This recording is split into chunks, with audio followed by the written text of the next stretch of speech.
Good morning. Howdy, howdy. We're Welcome, still everybody. down one. We are still down one. We are sorry. Our schedule keeps getting a little bit choppy, and now it didn't work out for Michael. He might hop on here in a little bit, but so much stuff going on. And honestly, it's because we just made this decision yesterday on the fly, and then we forgot to tell Michael. So I forgot. It was Yeah. both of us totally spaced it. I'm sorry, Michael. When you see this, I thought you knew, and then I called him. I called him several hours ago, and he didn't answer his phone. And then I was going to try him again, but I had another meeting. Man alive! I But know it's been tough. hmm, Sorry about all the mix up with the times, but hopefully next week we'll be back on schedule. Fingers crossed. we're getting there.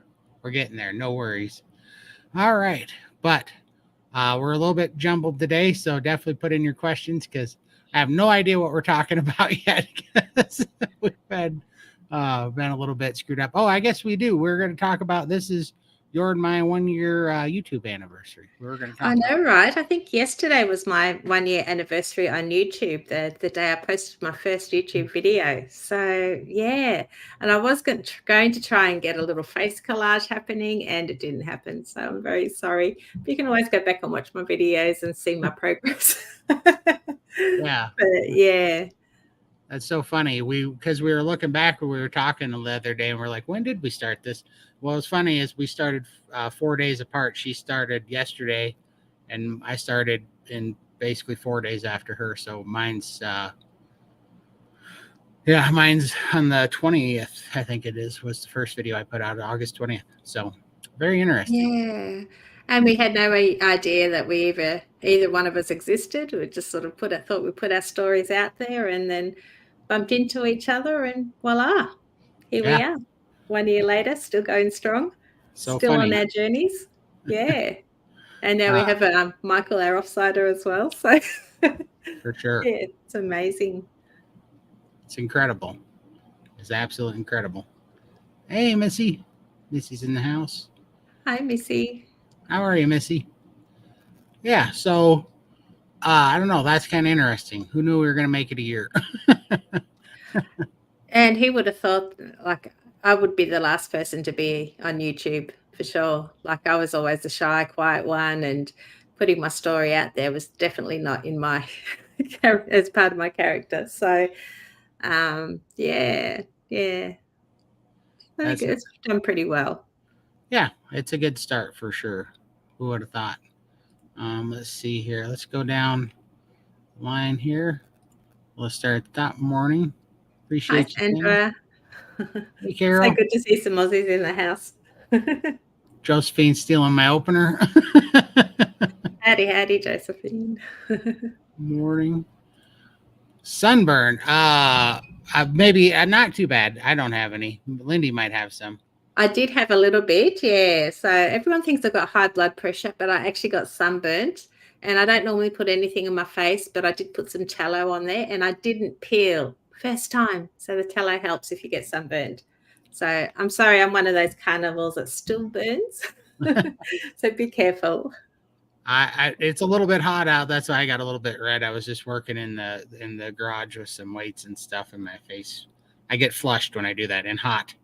I was in here panting. Damn it, Jim! I'm a carnivore, not a diner. I still love that. Howdy, Mama howdy. cracker. Yeah. Yeah. Good evening. Trying to listen with my earbuds and playing with grandchildren. Congratulations on 1 year. Thank you so much. We sure Oh, thank appreciate it. you. Yeah. There's Missy again. All right. Let's see here.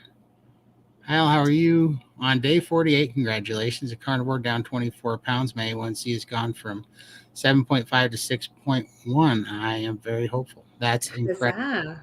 Fantastic.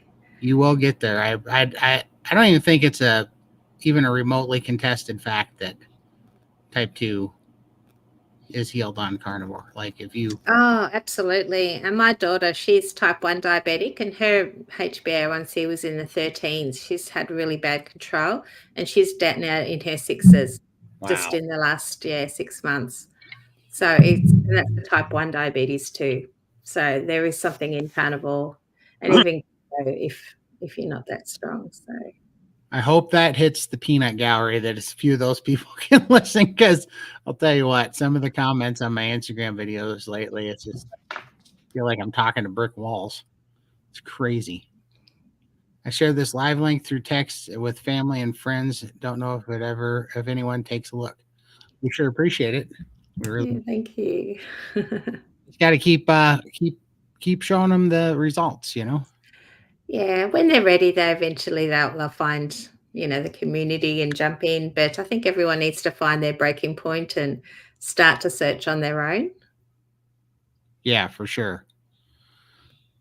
That's 100% sure. Sandro, question: would want to know what to do when low sugar alarm goes off, 60 and below. Don't want to get back into carb addiction. I don't know. That's a good question. I mean, when I only wore that CGM for a few days, but that stupid thing, the low the low glucose alarm went off nonstop. It just never shut up, especially when I'm fasting. But from what I hear, that's okay as long as you're fasting. Yeah. Well, I turned the alarm off because I'm not type 1 diabetic, so I know my body's going to regulate and do what it needs to do. And I did check the graph and saw it was below the red quite often.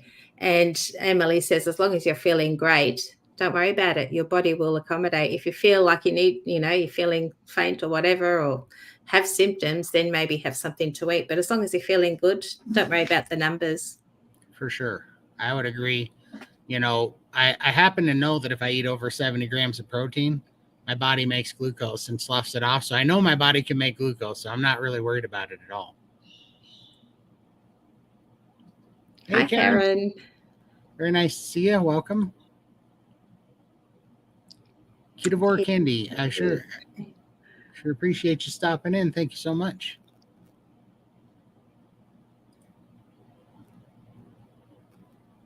Susie's thoughts. Good evening, morning. Very nice to see you here. Let's see. Oh, yeah, that's awesome. Because you can do it down to 5.1 from 7.8 or 7.9. That's awesome. That's incredible.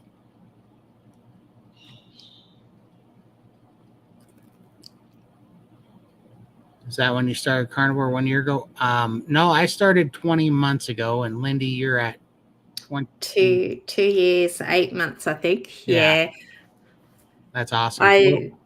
I was asked to share my story from the beginning, and I just thought, no, this is going to be another diet failure. I did not think that I was going to succeed on carnivore, so I didn't want to put myself in the limelight. I mean, I just wasn't mentally prepared for that anyway, and I do regret it now. If I had have known it was going to work so well, I could have been a lot more inspiring. But yeah, I lost a lot of weight to start with, and I would love to have progress pictures and all of that, but I just avoided the camera, didn't believe in myself. And then just one day I woke up and thought, geez, I have come a long way. And that's when I started to share my story a year in. Well, and we both kind of had that same epiphany because Bill Knott in Alaska, when we both saw him, that's kind of why we ended up being 4 days apart starting our YouTube channels, because we both wanted to reach out to him because we were both looking for examples like we were that had lost it on carnivore, that were over, over 700 pounds or in a real bad pickle, and that had lost it. We didn't see anybody. And then Bill popped up, and he was hoping that carnivore might work because he was over 700 pounds. And by that time, I was down 205 pounds, and I was like 6 or 7 months into carnivore. So I'm like, I should make a video and tell this guy this works. Like, you can actually rely on it. And lo and behold, you were doing the same thing. Yeah, I was talking with the SBG gang saying, I think it's time to share my story because I didn't see anybody that extreme doing carnivore. There's a lot of people doing carnivore, and a lot have weight to lose, but nobody had 6, 7, 800 pounds. So I just thought, Bill needs to hear this. I need to help him. And I can imagine there's so many other people that need help as well. I mean, I still binge watch 600 Pound Life, and I sit there like, just eat your meat, just eat your meat, Right. watching these people, and I just like they could just do this by eating meat and getting that turning off that off switch. Like I see so many of my bad habits in these people, and I see if you just ate meat, that would fix a lot of the problems. But yeah. Absolutely. Yes, very nicely done. Let's see here. Hello from Florida. Oh, Congratulations on 7 months carnivore, Peter. B Dog. Let the small keto crap creep in until my labs last week. Day 5 starting again. BBB. Congratulations. Just keep pushing forward. We had a men's talk and women's talk today in SBG, different groups, but um, one of the things in the men's talk was, just having a direction, as long as you're aiming at BBB and E, then you're not aiming at the keto snacks. So yeah. just keep your mind on that, keep that in your focus and stay in that kind of mindset and community, and that's what you'll do. There we go. Well said, Lindy. I agree.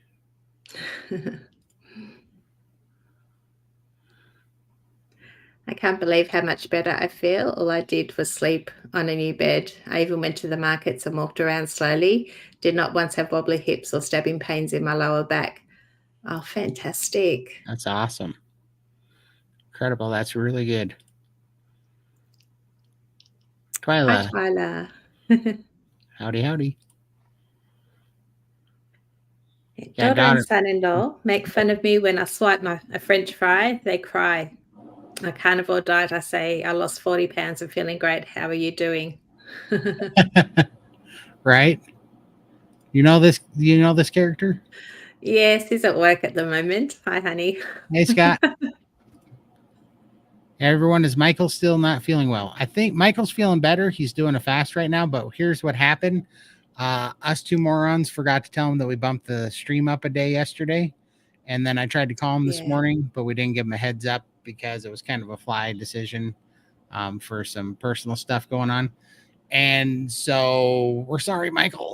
It's our fault. Yeah, it's my fault. I can't do tomorrow. So, It's okay. yeah, so we had to move it. No worries. I'm on day 14 of a fast. I'm not Wow. at all hungry, but I'm sure would love to eat. Yeah, I know that feeling, Sarah, for sure. But congratulations. And I mean, you're not hungry now. Or do you have any energy issues? Are you feeling dizzy? Are you feeling weak? Any lightheadedness or anything like that? Michael, I think, is feeling pretty good. He was as of Yeah. last week. Yeah. I think he has his phone on silent most of the time. I don't know why. Yeah, Ah, I'm sure he'll see our messages soon and hopefully jump on. yes. Yeah, I miss Michael. Here's a question. Did you guys go through a skin shedding phase at all? I seem to be on my arms and legs. Uh Kind of. So I don't know that I call it skin shedding. I don't exactly know what you mean by that. So I had very, very dry skin because I had very, very crappy skin. And now the more weight that I lose and the more carnivore and fat that I eat, the better my skin gets. And so I definitely had a lot of dry skin, like piles of dry skin. But that was from years of having terrible skin and lymphedema swelling that was keeping the oils from the skin. So my skin was like hard, like rawhide on my legs and stuff. Now, I mean, my skin's just totally different. It's just healthy. So I guess probably so right now. Yeah. Yeah. And I think with the bad circulation in the legs, we also had skin problems with our legs. And that's all gone now. And I think that's with the carnivore diet, the rebounding, the vibration plate, just getting that circulation going. And um, I do get a little bit of dry skin on my legs now because I have a heater down here because it's winter and it's blowing this hot air on my legs. And I feel really itchy at the moment. So I'm actually going to go and put some jello on my legs later just to rehydrate my skin. But yeah, definitely higher fat also helps. For sure. with the skin. 100%. I just started doing a 24-hour dry fast twice a week. I'm finally seeing a loss in my weight. Anyone else here try dry fasting? Yeah, I do. So every other week, I fast for 7 days. So I eat for 7 days and I fast for 7 days. And as I'm saying that, I'm lying to you because I only ate for 3 days because I'm fasting for 7 days again now on a 3-day feed. But that's because I'm going to Wyoming and I didn't want to be fasting when I was in Wyoming for Bella's wedding and stuff. So I'm this was a short refeed. However, when I do a 7-day fast, 4 out of 7 of those days I do dry, not consecutively. I alternate 24-hour periods dry. So I start with a dry fast and then I go to a wet fast the second day. Third day's dry, fourth day's wet, fifth day's dry, 6 days wet, and the last day, 7th day's dry. So I get 4 24-hour dry fasts in that 1 week period. And I do that every other week or, twice a month or whatever. So how about you, Lindy? Well, I don't intentionally dry fast, but I've never been a big drinker. I just don't drink at all. So, and that's why I was talking to Emily about it because they say it's really good for this shrinking your skin and all that. And because I don't drink a lot, maybe it is considered a bit of dry fasting. I've still got this bottle from yesterday. As you can see, it's still full. I haven't had anything to drink. So Wow. and it's because I'm not thirsty. Yeah. So, Well, yeah, and we know why that is now. I didn't realize it before, but I believe that the reason why that is because we're very, very fat adapt now. The more fat adapt you become, the more metabolic fluid you use up in your stored fat cells, and the less thirsty you are. You don't have to drink as much, yeah. because But obviously before, like you drink, soda, pop, whatever you call it over there, and that sugar just makes you crave. You just keep wanting to oh drink it. yeah, You can easily drink a liter bottle or something just like yeah, that. But if I'm not drinking anything but water, I just don't have any thirst, and I'm quite happy. I'm content. I don't feel dizzy. I don't feel dehydrated. I feel fantastic. So I don't believe in the eight. Maybe some people need to eat their 8 glasses or drink their 8 glasses of water a day. That's what all the recommendations say, but I'm doing so well without it. So for me, I'm not going to force myself to drink if I'm not thirsty. no, and dry fasts are way easier to do than wet fast. Drinking actually makes you hungry a little bit, which is Yeah, so backwards, right? yeah. It does give you that empty feeling in your tummy, like you're sloshing, and you feel like you need something solid in there to stop the sloshing. It So, does. Yeah, if I yeah. ever have an issue on fasting, I used to think that I needed to keep water on my stomach to keep, the empty stomach feeling away. That actually makes it worse. The best thing I've been Yeah. doing, this is what I use your salt for, Lindy, that you gave me. Oh, okay, yeah.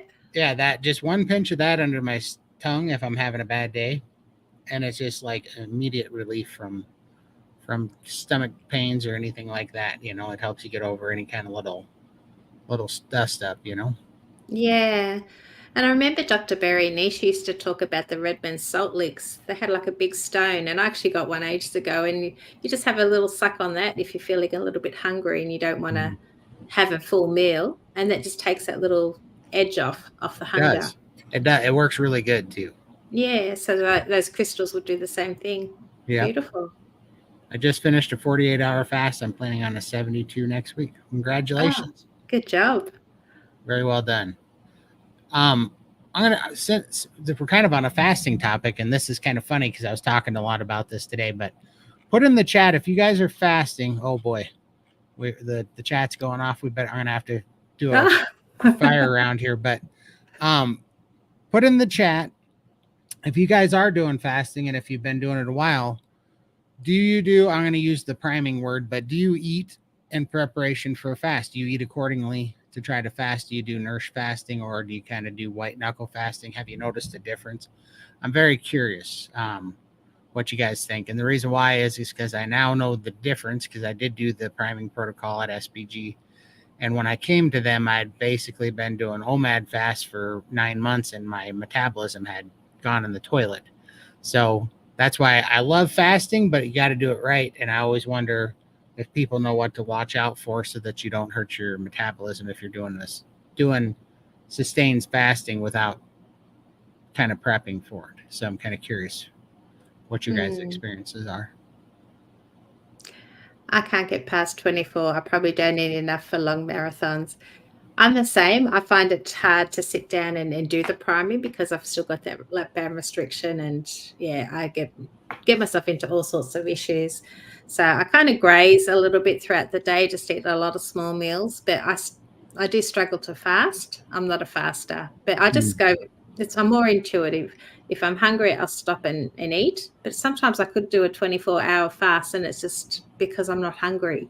So I don't plan any fast. It just happens naturally for me. Nice. Yeah, that's I know what you're saying too. Sometimes you just wake up and you're like, I'm not eating today. No, no. Yeah. Yeah. My life isn't focused on food anymore. I don't eat by the clock. It's just when I start getting the tummy rumbles up for a while. And yeah, normally I let the first few go because it's usually because I'm bored or, I'm a bit emotional about something and I know it's just a craving. But if I'm generally hungry, that steak will look really pretty good and I'll eat it. So, That's awesome. I had a yeah. lot of electrolyte issues at the start of the fast, but now I'm good, just slower than normal. I've done a lot of fasts, so this is typical. Yeah, for sure. Well, that's awesome. I'm glad you're accustomed to it for sure. Yeah. Regular fast or dry fast. Oh, I got you. That was Carnivore Journey. Hi, y'all. I'm from Maryland. Yes, keep pushing forward. I have lost 10 pounds past year, but so many non scale victories of BP meds and off autoimmune and anxiety meds. Congratulations. That's incredible. Fantastic. Yeah.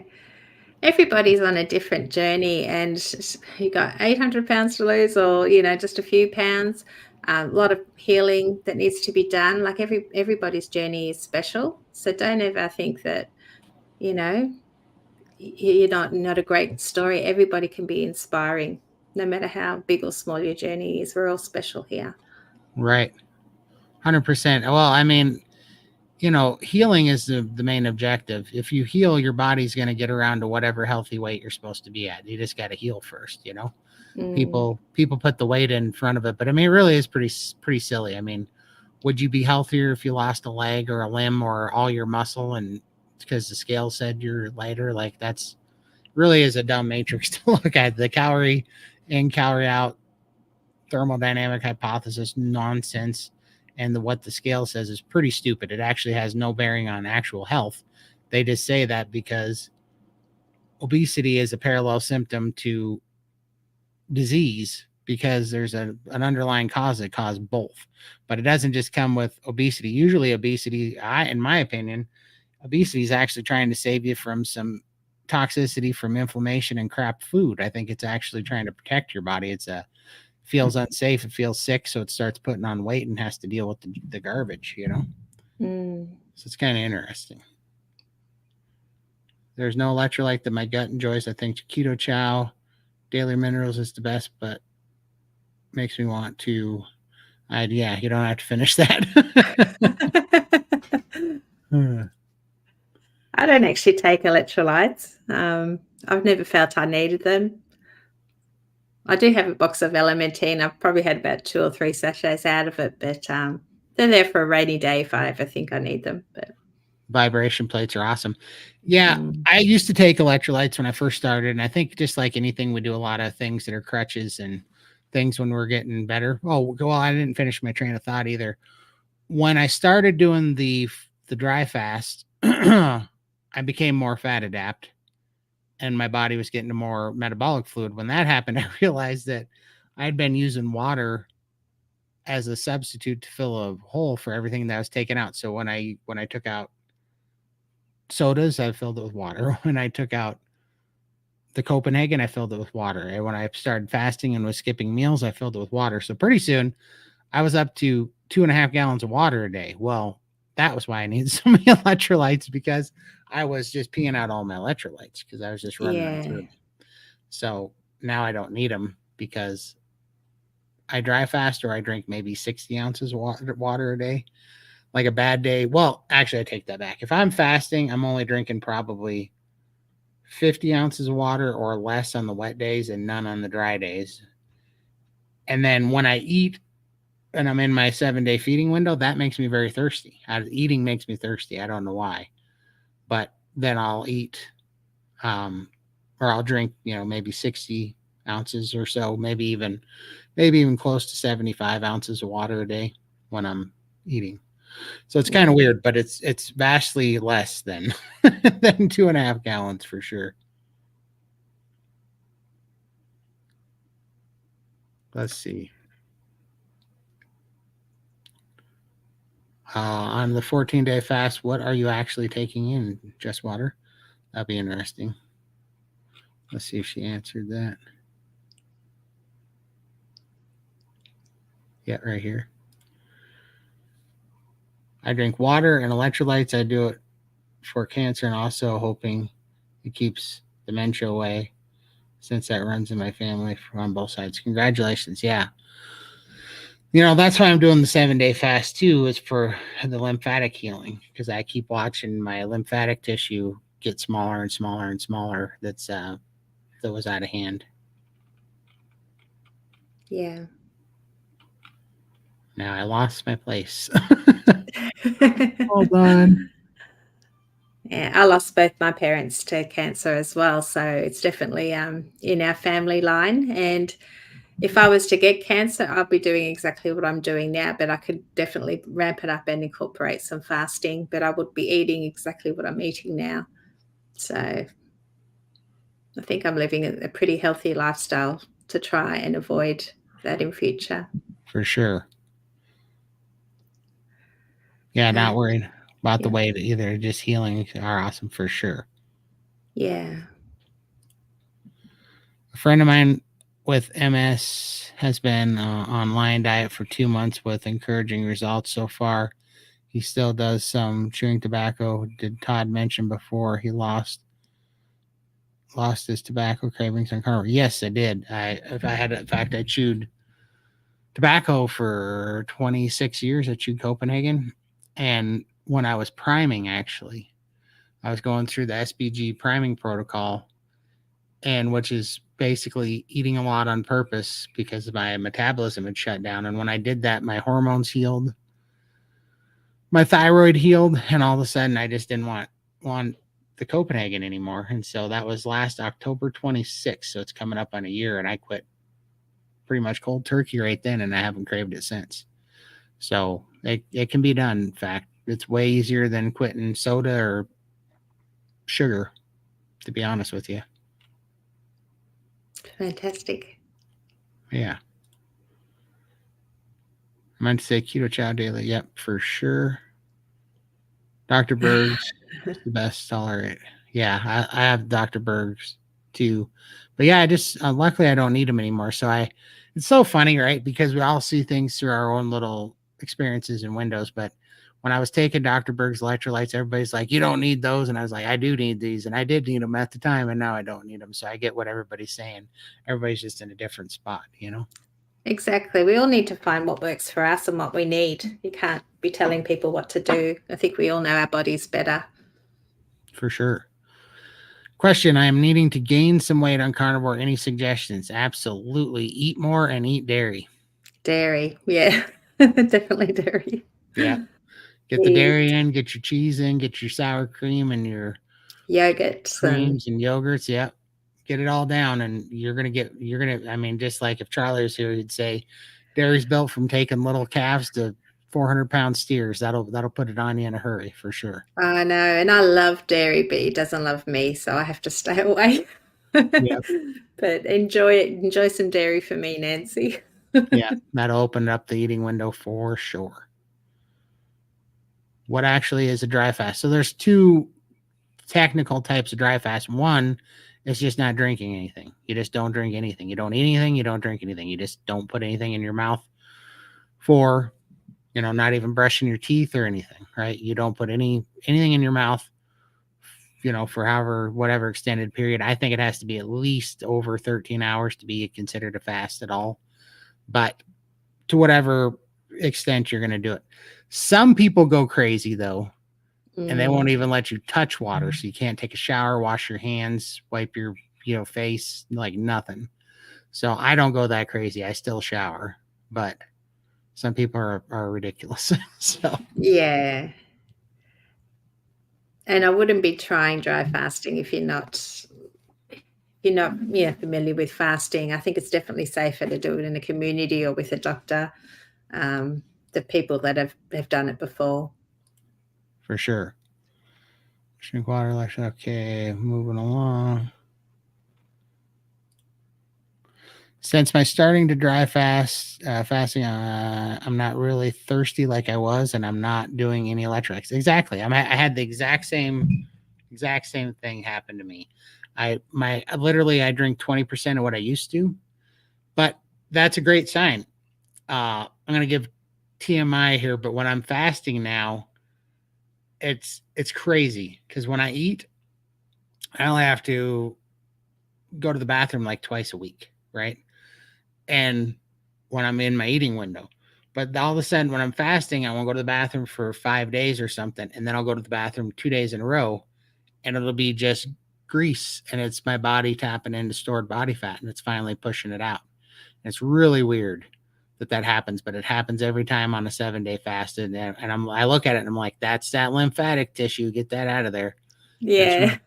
really, but that's such a good sign because it's why we're not thirsty because we became very fat adapt and we've opened up metabolic pathways to get to that stubborn stored fat. We've mobilized that fat. We've mobilized it through the lymphatic system. We're burning that fat in the mitochondria and we are processing that fat and dumping it out. And so that's also where the best nourishing metabolic fluid is in your fat cells. So when you become more adapt and able to reach those fat cells, when you rebuild metabolic pathways to that stored metabolic fluid, you stop being so thirsty. Your body doesn't need it. I mean, I have 150 pounds of stored fat and fluid on me, so I shouldn't really have to drink for a while. I mean, we always don't push it, but like when we give it a reason to go find the metabolic fluid, it creates a more fat adaptation and things start moving.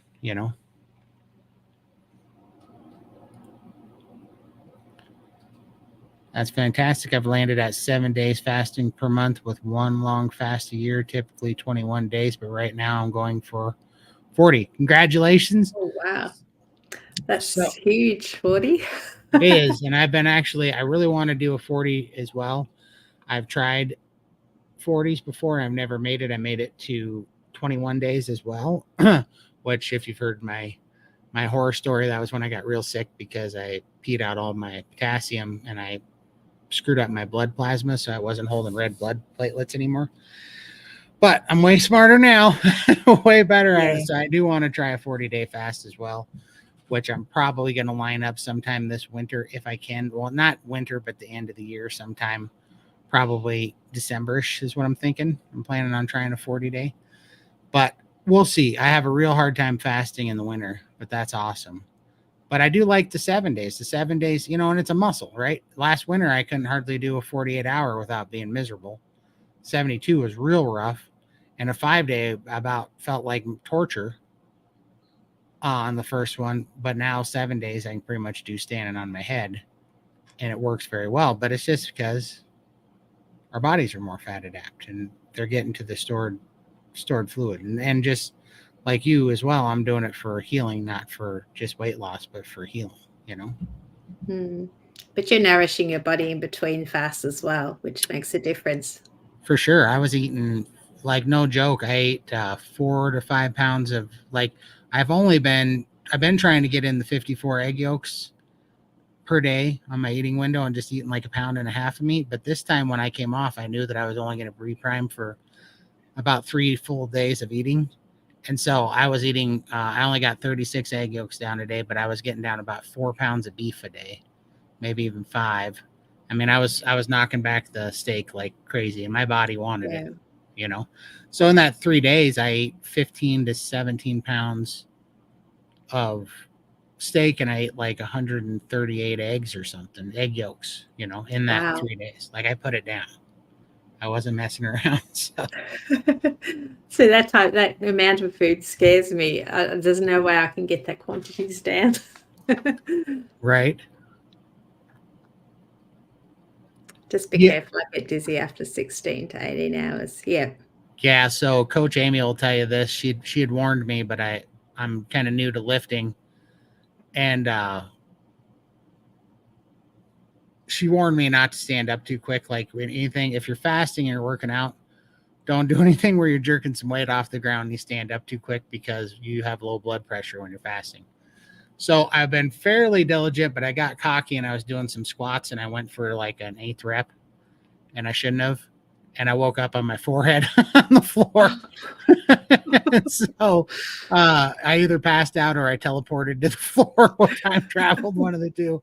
Because I all of a sudden I was like on my face. Luckily, thank God, my brother gave me he had some extra gym equipment. He gave me a squat rack, so the squat rack caught the bar, so it didn't land on me. And I just put some really nice rubber floor mat tiles out, so my head got a nice soft landing. So it actually was not bad at all. But I just I just woke up kissing the floor going, all right. So that's what they're talking about. But at least now I know. I'm pretty careful about I go slow. Like I had to lighten the weight so that I didn't have to, really stand up hard to push off. And so yeah, definitely watch out for that or you'll end up on your forehead for sure. Gee, you're lucky Michael wasn't filming that because you could have a little meme out about Oh, it. he would have just A watched little me. shorts. Yeah, just little shorts going ping, ping, ping, ping. Just my forehead bouncing off the mat over and over. For sure. That's funny. Wow, you guys have more willpower than I do with fasting. No, that's not true. So it's a muscle, just like anything else, and you have to get healthy. So listen, everybody that tells me that I have willpower, I'm like, you didn't see me for the first 38 years of complete and utter addictive failure to food and sugar. You know, willpower is a complete and utter myth. I'm not being successful because of willpower. I'm being successful because carnivore actually heals your hormones and your metabolic system, and it pays you back. Your body starts regulating itself. You start getting healthy. Your body starts to function the way that it's supposed to. And one of the ways our body's supposed to function is that if you miss a meal, you're not supposed to try to eat your own arm because you're starving. You're supposed to be able to work Yeah. off of stored body fat, and you're supposed to, we were hunter gatherers and we were supposed to go hunting and then feast and then maybe not eat for a day or two or three, or you might be in a famine or have a long travel and you might not eat for several days.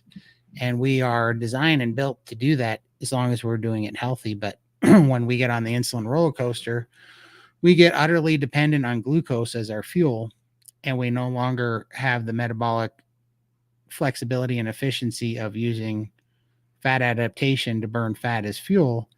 And then it makes us feel like we can't do that anymore. But in reality, when you heal the body, you heal the hormones, and you fix those metabolic pathways to fat adaptation, it comes back, and then you can fast, and it's not hard. So this is not a struggle. So it looks it looks rough from where I'm at, and it doesn't work for Lindy because she had gastric sleeve or lap band. Yeah, lap band. Yeah. So I can't do the priming and nourish my body as much as I need to do the long fasts. Yeah. Right. So it's a bit more of a struggle. That's a great point. To that point, I ate 7 pounds plus of meat every day for 6.5 months to prime, and that's what healed my body, which is why I can do 7-day fast now. I couldn't do that before. I couldn't get through. When I got to the SPG and I started priming and I went to try to do my first OMAD, and I had just done, which is 1 meal a day, I just done 9 months of those, and it tanked my metabolism. And I thought, oh, I'm going to do an OMAD, and I couldn't do one single OMAD once my body was calling for food, once my metabolism got healthy, and that put me into like another 4 months of priming. So it's real. We have to heal our body first, and then a healed body can fast easy, and there's no willpower involved. Yeah. Because you got that off switch, don't you? You. Once that off switch, kicks in, you just don't want to eat. Oh, I The do. fasting just comes naturally. Yeah. For sure. And that's a blessing and a curse too. because at first it's a pitfall. It's a pitfall for a lot of people. That's how a lot of people end up in OMADs like I did for 9 months. Because you think, oh, well, I have leptin. We're so used to struggling with appetite control that when you get a little bit, it goes a long way. So when you start to heal and you start getting satiated with just a little bit of leptin sensitivity, you go, oh, this is great. I'm just going to eat one meal a day. Because who doesn't like to just eat one meal a day? You don't have to shop very much. You don't have to eat very much. You don't have to cook. You don't have to clean. It's really simple. And your brain's not going crazy. But you do chronically undereat. And what we all have to understand is when we are first starting carnivore, we're all coming, pretty much everybody that's coming off of pretty much any other diet, definitely veganism or the standard American diet, is malnourished. You are absolutely malnourished. And so you got to heal first, which means you actually have to eat with a purpose. And that gets a little bit tricky. And so you can get lulled into those OMADs real easy, like I did, and screw up your metabolism. So it's actually hard work to prime at first. It's like hard to eat that much food and do it consistently. And there's a bunch of people that'll fight you and tell you that that's wrong, but I can tell you it worked for me. Well, I've still got a lot of weight to lose, and currently I don't eat a lot. Just one meal a day normally, or I try and break it up so it's that one meal, but I just spread it over the grays throughout the day. And I'm currently doing a fitness challenge with Lynn, the Midlife Carnivore. So we're doing a lot of like walking workouts and stuff. So I'm doing quite a bit of exercise. I'm eating definitely below my calorie deficit. So if you want to talk about calories, and I'm not losing weight. Everything's stopped. So I know I need to prime because my metabolism is tanked right now. And then I've got a lot of stress and pressures on with things going on. So, low calories, exercising, and my weight has stalled. So I definitely need to do some priming and ramp things up and get my metabolism kicked in again. So definitely learned a lot with SBG gang, and I know how to fix that because I often undereat. Right. And I've just got that restriction there. I can't sort of get around that. Lap band surgery was supposed to heal me, fix all my problems 27, 28 years ago, and it didn't. So, yeah. That's awesome. I do an 18-hour intermittent fast most days. Rarely do I do a 24-hour. That's all for me.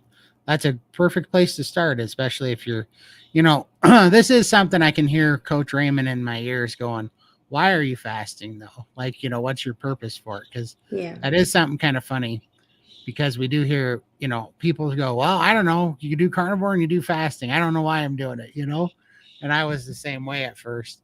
So it is good to know what you want out of a fast and kind of make a game plan for success with your fast, which is pretty much always going to come with eating properly before you fast. Like you got to put the nourishment before the fasting first. But not everybody has to fast. If you're doing well, you're feeling great, you don't have anything that needs healing, or don't fast. It's not for everyone. Nope, for sure. Yeah. Well, very much so. It's definitely not for everyone. And some people take a lot longer to prime before they can fast, Well, I mean, me and Coach Raymond are having this talk today too, because, this is one thing everybody, because pretty much unanimously right now, anybody that's paying attention to me thinks I'm over fasting, and I'm like, I could be. I don't know. I might be over fasting right now. I really don't know the answer to that. But the reality of it is, I'm going to find out, number one, if I am or not, because this is an experiment. And number two, nobody else that's given me information has any idea what it's like to be my size or fast from where I'm at, So Raymond actually brought up a wonderful point today that I was pretty, made a lot of sense. He's like, you're kind of breaking trail. You're going to figure this out. You're kind of the trendsetter right now in your weight class in a way, whether this is going to work or not. And I'm like, yeah, that's a good point, because I hear what everybody's saying, but the things to watch out for, I'm not exactly having happen to me. And I personally don't feel like I'm over fasting right now, because I personally think I have a lot of stored fuel. And I personally feel like I'm getting very fat adapt, and I eat hard in between the days. So I think I've found something that works, because I remember last winter when it didn't work. So I'm going to keep sticking with it. not just because of the weight. I can let go of the weight. I know the weight is just a matter of time because I don't have any food addictions anymore. But the lymphatic system and the lymph impacted fat cells and tissues on my legs that I'm watching heal, that's what I keep getting, like that's what I'm so pumped up about watching heal. I want that stuff gone. Because one, people say it doesn't heal, and I'm watching it heal. I'm watching it go away right now, every 7-day fast. And so that would be a great report of hope if I can say it's completely healed, right? I mean, Yeah. I've lost 8 inches on my right leg. That's a lot for a waist, much less a calf muscle, or calf, area. That's a lot. That's a big, I mean, that's a big pants drop if it was pants, and it's not. It's, I was wearing the biggest compression socks on those legs that Beltwell had, and I couldn't even fit into those 4 months ago. They were cutting off circulation at 8x. And now my legs are starting to resemble normal legs. So Fantastic. Yeah. I have a long history of low volume nutrient eating. So I don't think I'll ever do a regular long fast. I don't want to drop my calories. Yeah. Well, nutrients, calories, yeah. I don't I don't put much into calories at all, but nutrients for sure. I had the gastric sleeve years ago, and it is hard for me to eat enough, so I don't want to do many days of low protein or calorie. Absolutely not. I Mm. think if you have any kind of bariatric surgery like that at all, I don't think fasting's your jam at all. No, just graze. We can still carnivore. It just takes us a little bit longer. And the worst thing is when you have to go out. Like when I went to Texas with all these carnivores around me, and they're all hoeing into their great big steaks, and here's me like a little bird. I just want to pick a piece of meat off someone's plate. That's all I can eat. And that's really disheartening because you can't eat like everybody else and keep up with the other carnivores. But it is what it is. For sure. Question: I've never done a fast, so wouldn't know which one to do. Having type 2 diabetic, is it okay that I even try a fast? Absolutely. I think a bunch of diabetics fast for sure. However, I would prime first. I wouldn't just jump into a fast. I would really highly, highly, highly recommend joining the steak and butter gang and doing their priming protocol and then going into their fasting protocol. And that way it eases you into both. And Yeah. there's great people in there that have gone ahead of you. There's hundreds of people in there that are success stories of both priming and fasting that you can talk to. There's daily meetings. There's calls, and it's like $1 a day to be over there. And I get paid nothing to say that. I'm a member there. I'm an admin there, but I don't get paid to be there. I don't get paid to say that. I'm just a big proponent of it. I think it helps a lot of people. So let's see.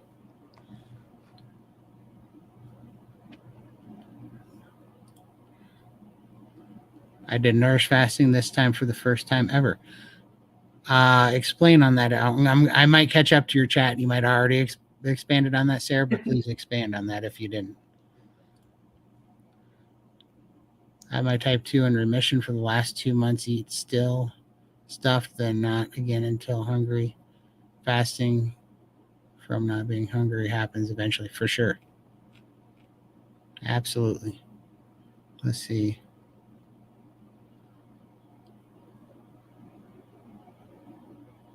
Looking through here. Sorry, guys. Yeah, for sure. Nisha calls it n equals 1. Has to work for you. Absolutely. Let's see. I'm trying.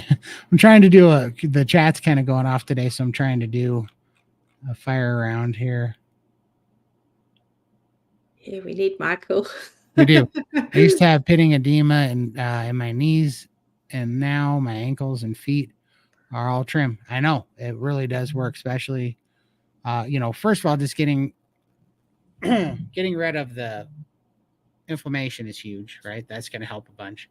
And then the healing from actually eating nourishment helps, but then fasting for the lymphatic system and mobilizing the lymphatic fluid and kind of healing up, it's great. And just not having those heavy legs. You feel like you're carrying concrete blocks on the end of your feet all the time. So that feeling is gone now, which is awesome. I don't understand a lot of the terms used. Well, ask any terms you want. OMAD is 1 meal a day. 2 meds, 2 meal a day. 3 meds, 3 meal a day. Priming is basically eating on a program to eat a lot for the purpose of healing, like overeat on purpose, like not terribly, but on purpose to actually cause your body to heal and eat more food for your metabolism to raise your metabolism and then open up your hunger, and then you'll start eating more, and to the point that you heal. Because we're all kind of like in Stockholm syndrome here of calories, so we all came from a spot where we generally undereat on purpose. Wow, 40 days fasting, I cannot even imagine. Me either. I'm gonna get one in for sure. I want one real bad. It's just that's a goal of mine and kind of a spiritual thing that I want to do. I used to be able to fast very well since I was totally not in touch with my body and I wasn't hungry even before carnivore for me. That wasn't good for months. I've been reversing. I've been reverse dieting. Absolutely. Yeah. See, this is what's funny.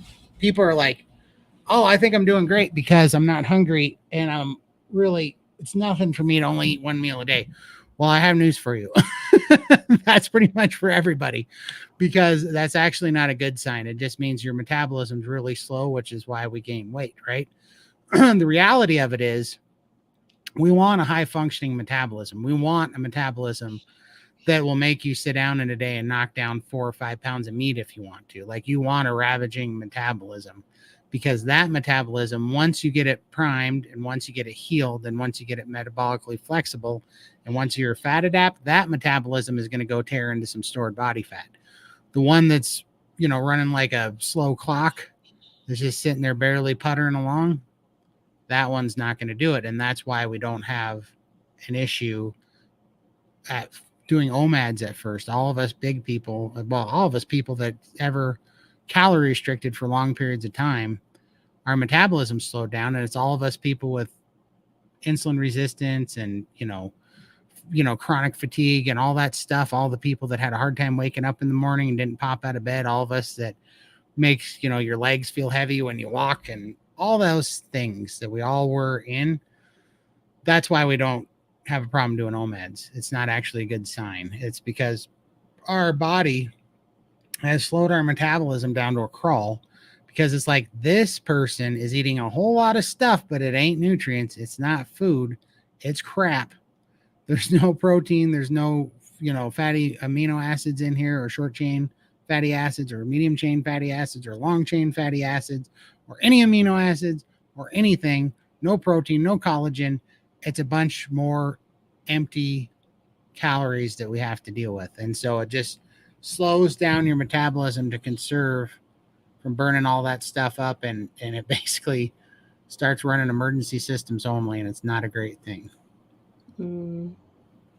Thanks. I dropped my iPad last night watching you tonight. Oh, no.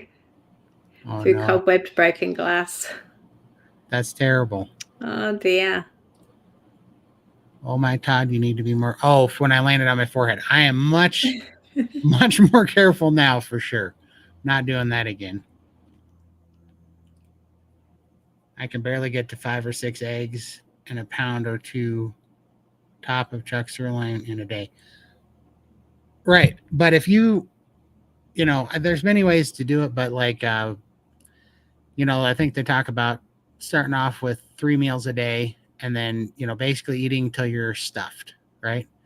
And then Coach Amy, I think she says something like, make a bunch of food that you want to eat and work on it all day long and eat 5 bites an hour if you have to get it down, like for a while. And you can do some crutches and sheet to open up your appetite, like the dairy. The dairy really helps. It can be, you don't, obviously, if you're having autoimmune issues or you have problems with dairy, inflammation problems or autoimmune issues with dairy, you shouldn't do it. But if you can tolerate dairy, it's a really good way to open up your appetite.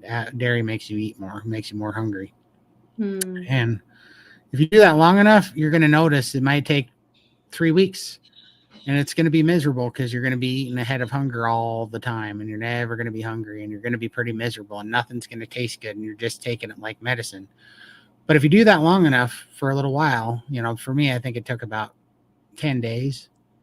My appetite opened up and things started getting bigger. And then I went from eating like just a little less than a pound of meat a day because I kept dropping my food because I thought that was going to help me. I was doing OMAD and I was eating 2 pounds in a meal. And then I got down to a pound and a half and then a pound and a quarter. And then I was down to just cooking a pound. And then I started not eating at all. And I thought that was going to make the scale move. And all it did was ruin my metabolism for a while. So I was down to under a pound of meat. And then I think within 4 weeks, four and a little over weeks, I went from doing that to being ravenously hungry and eating 7 pounds of meat a day.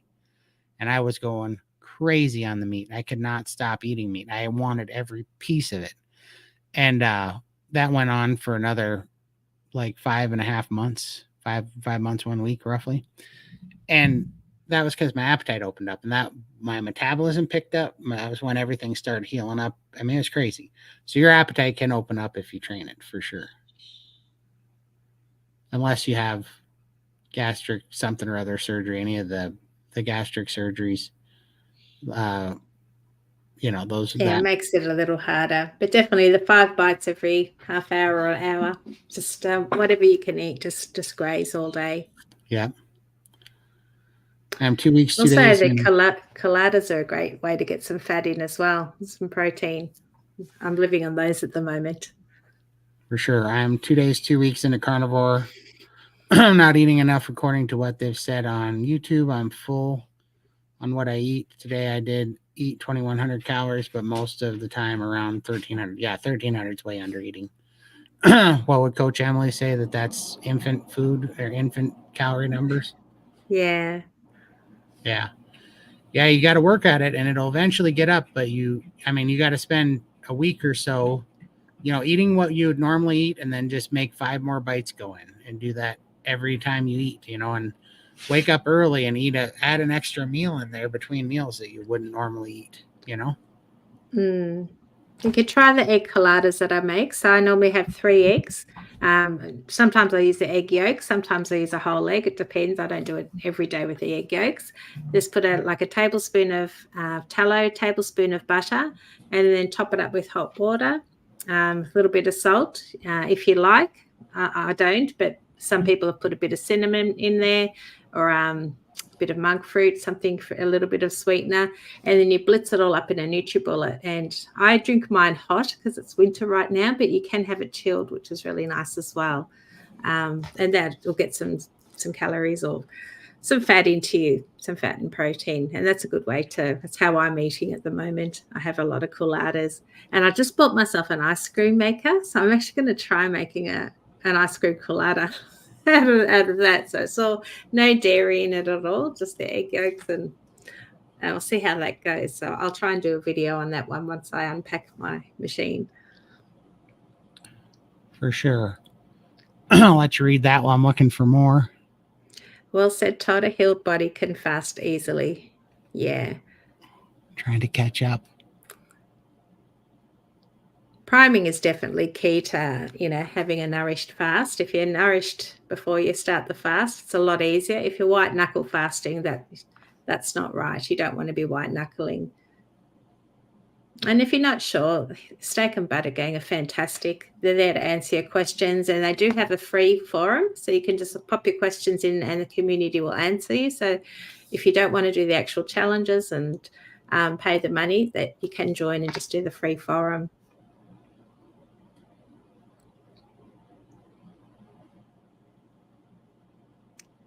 Oh, how you going? You're lost yet? No, I'm just trying to catch up. I'm sorry. I'm trying not to pull up every comment because we're too far behind that of people talking to each other. And Michael usually does this. And so I'm just rifling through here real quick. Sorry if I missed something. Please Your story is the community. We are proud of you. Yeah. Thank you so much. Let's see, what's this one? Todd, you've always been fairly intuitive and thank you so much. I should start reading this. This is starting to look like I'm handpicking things here. I just see my name and I click on it, and you guys are very nice. Thank you so much. Who's this? Oh, that's awesome. Thank you so much. Yes, congratulations, Carnivore Hercules. She lost a bunch of weight and inches. Oh, yeah. Can't wait to be able to run again. Are you thinking of doing one of those marathon things, or what are they, like 5Ks or whatever? Right? That would be awesome. Let's see here. Now we're talking. A 29-ounce porterhouse is nothing to sneeze at. That's doing some work. Get some more of those down. Here you go. Oh, hi, Sherry. Sorry I missed you yesterday. Yeah, I mean, it can be tricky for sure. But here's what I also say, too. If you find yourself never hungry and all of a sudden you're getting fatigued, I'll tell you what fixes palate fatigue and meat aversion is fasting. Like I've never come off of even a 48-hour fast and had a piece of meat taste bad, let me tell you. So, yeah, maybe you've done this long enough and maybe you have eaten enough that you need to try fasting, and that'll open up your appetite too. Just change it up a little bit. Thank you, Sherry. I appreciate it so much. Thank you. Absolutely. I feel that. I have so much healing with Carnivore. I will never eat any other way. I am now ready for the outside to match my inner. Yeah. Absolutely. I had to struggle to finish up the last 6 hours. Yeah. Then, depending on what that struggle was, sometimes it's good to just not struggle so much. Just let it go, And I'm preaching to the choir on this too, because I'm not struggling right now, but I am wondering if I'm overdoing it. And then I had a conversation, because enough people that have been doing this longer than me have said, be careful with all that fasting you're doing, basically, so they're watching out for me.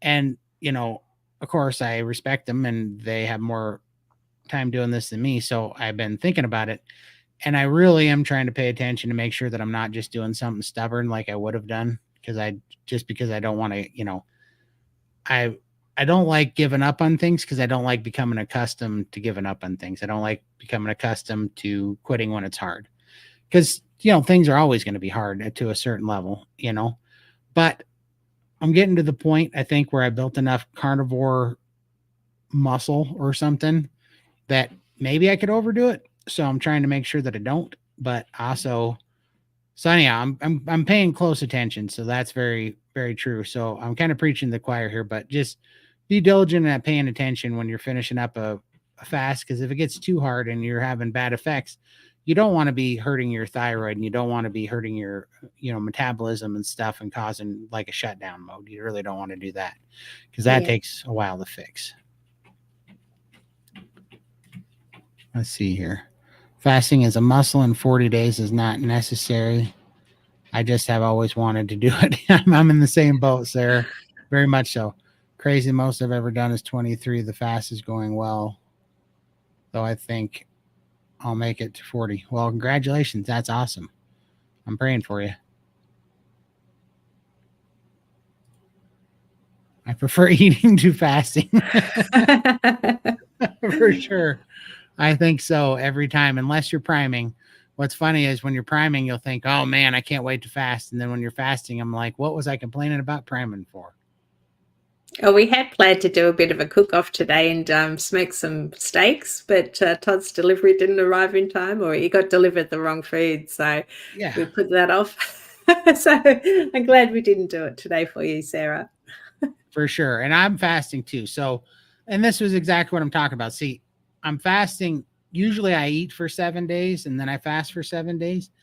This time, next weekend, not this coming, well, not the weekend that I'm in right now, but this next weekend, I'm going to Wyoming for the Wyoming meet rendezvous. So be down there with like Kilts and Bella and Max and Chafee and I don't know who else. Quite a few carnivore influencers, and it's like a meat tasting thing. So I didn't want to be fasting, but when I was down there supposed to be eating meat, that'd be kind of they're kind of hosting us, and that would be kind of insulting to not eat their meat because I'm fasting.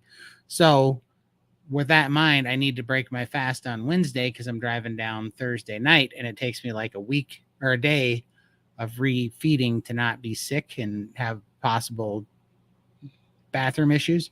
So Disaster pants. exactly, I don't need to be on a 5 hour road trip and all of a sudden be coming off of a bad refeed. So I have to eat on Wednesday. So I started my fast this Wednesday, which I normally wouldn't start until Saturday or Sunday. And so because of that, I only really ate for 3 days. I had my eating window was 4 days, but the first day was just a meat stick because, like I said, I got to let my stomach constitute. So I only ate for 3 actual days. And so I was planning on cooking steak tonight well, actually, I was planning on cooking a picanha top sirloin cap roast and smoking it because it's been my favorite new thing to smoke on the smoker lately, and it's very affordable. And I wanted to show you guys that. So I ordered two. Well, actually, I ordered 4 of them, 2 packs of 2 from Costco this morning on Instacart because I had to do a meeting today and I didn't have time to go into town.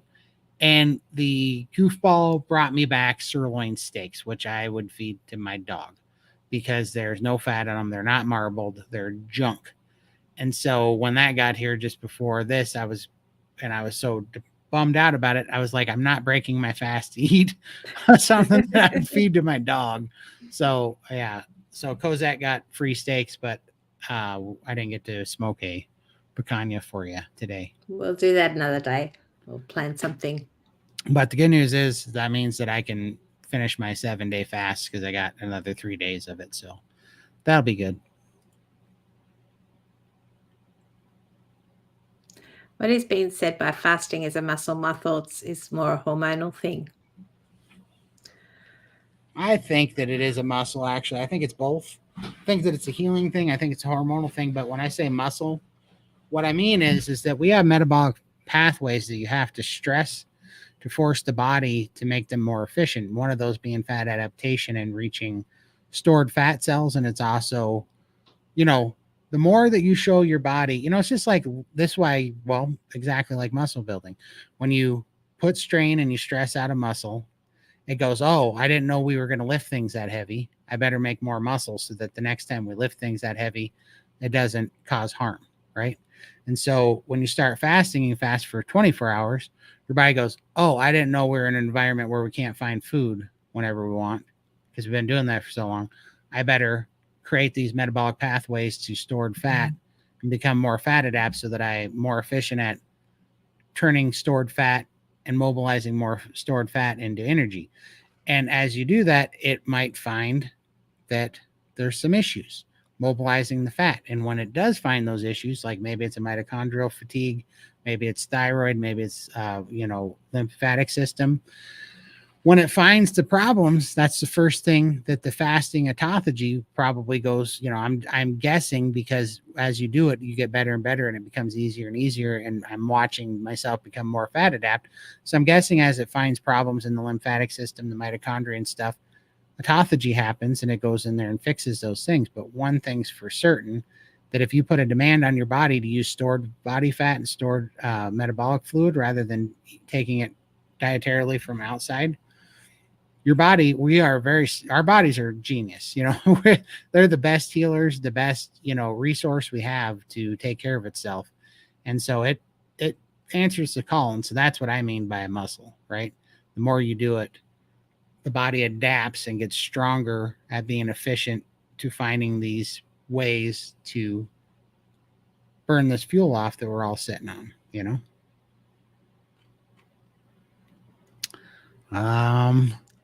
What's your 2 cents on that while I look, Lindy?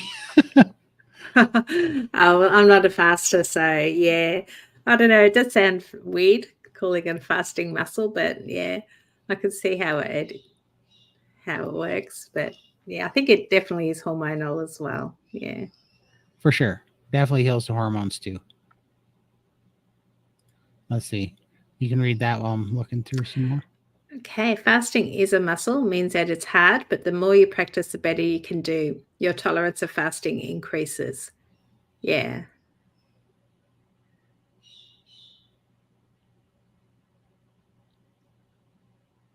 Yeah, this is a good point too. Yeah, this is when I started. This is how I got sick.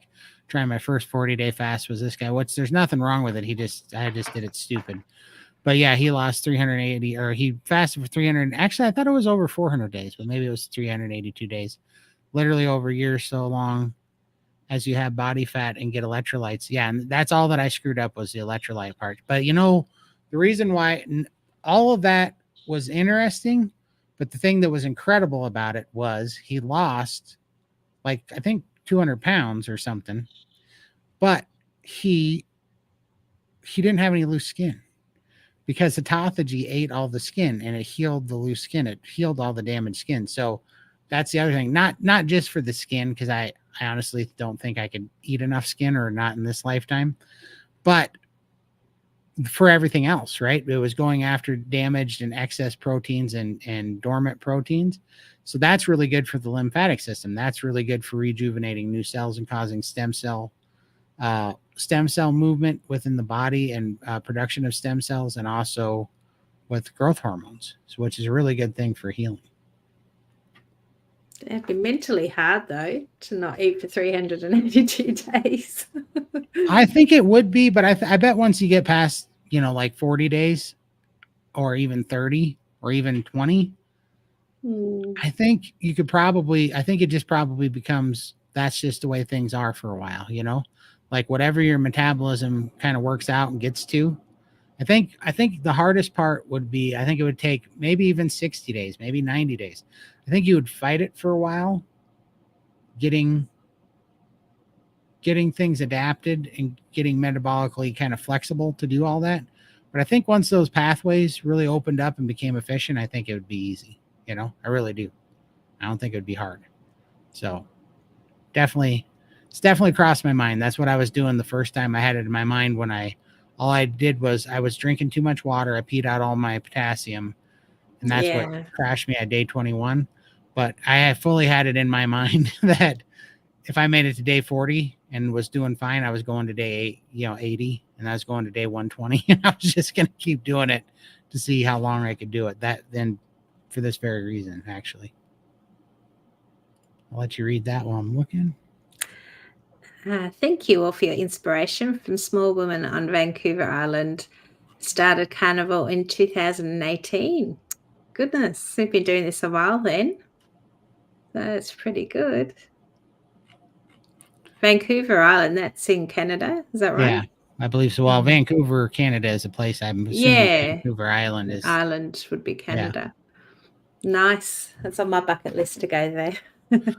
Yeah, you'd have to. I mean, to really see the schedules and stuff, you got to join SBG they explain it a lot better. But I mean, honestly, priming is just a program to help people stay on track to eat to nourishment for an extended period of time, with a plan of healing using food and the amount of food to fast track healing before you fast, to actually get nourished and to make sure you don't have any deficits before you go on to fasting and trying to lose. That's really what it is. OMAD is safe and easy. 18 hours fast every day for 5 days a week. Skip breakfast and lunch while you're busy with the day, and eat with a 6-hour eating window. Yeah, see, that 6-hour eating window is good. I wasn't doing that. I was doing a 23-and-1. I was only eating one meal. And that's where I got in trouble. If you do something like I got to stop saying that. If you do attempt something such as that, a 6-hour eating window is better, and you better use it all up. Like, you should eat probably 2 or 3 times in that eating window. I was not. And so when I was just eating one meal, and it kept getting smaller and smaller, and I was so under eating that my metabolism crashed. But in big windows like that, it's not hard at all. Well, I mean, it's never hard, but it's not as it's not as destructive to your metabolism over a sustained period of time. Well, go ahead and read that, and I'll keep looking. Today's NSV was noticing that my fingernails are longer and stronger. The bad thing about that is I have had a lot of clunkers while playing piano since I'm not used to them. Yeah, no, mine are going really well, and I can't type. I struggle to type, but it's good that they're stronger and longer for sure. For sure. Yeah, man, it's picanha, smoked picanha is my new favorite thing right now because I love first of all, I don't think there's a better tasting piece of meat than smoked prime rib roast. I love that. Prime rib roast smoked is still the best thing I've ever put in my mouth as far as meat goes. But it's kind of expensive, right? It's between like I don't know if it's on sale around here, it's like $14 a pound, but it's usually like $21 to $23 a pound. And I eat a lot, so that's expensive. Where this picanha is, I actually like it far better than even New York steak, and I love the taste of it. It smokes really well, and it's like $8 a pound. So I mean, I can go ham on a budget on picanha, and it's tasty. So I'm loving it right now. I can't wait till you come here because I'm going to take you to our butcher and we're going to walk around and you can tell me what, because I've never seen anything with picanha written on it. So I wouldn't have a clue what cut that is for us. Right. So I'd love to be able to go around with you and you can tell me what all these cuts are. So we're on the same page. Happy to, for sure. Soon. Yeah. Let's see. But I'm enjoying them for now. Oh, I'll let you read that while I move on here. So I'm enjoying them for now. I think the long nails. I've had to resort to cording with my guitar also. I will cut them. I like playing jazz too much and I need the fingering. Yeah. Right. Yeah. Hadn't watched y'all in a while. You are looking amazing. Like, wow. I think he's talking to you, Lindy. Oh, you for sure. You're looking amazing.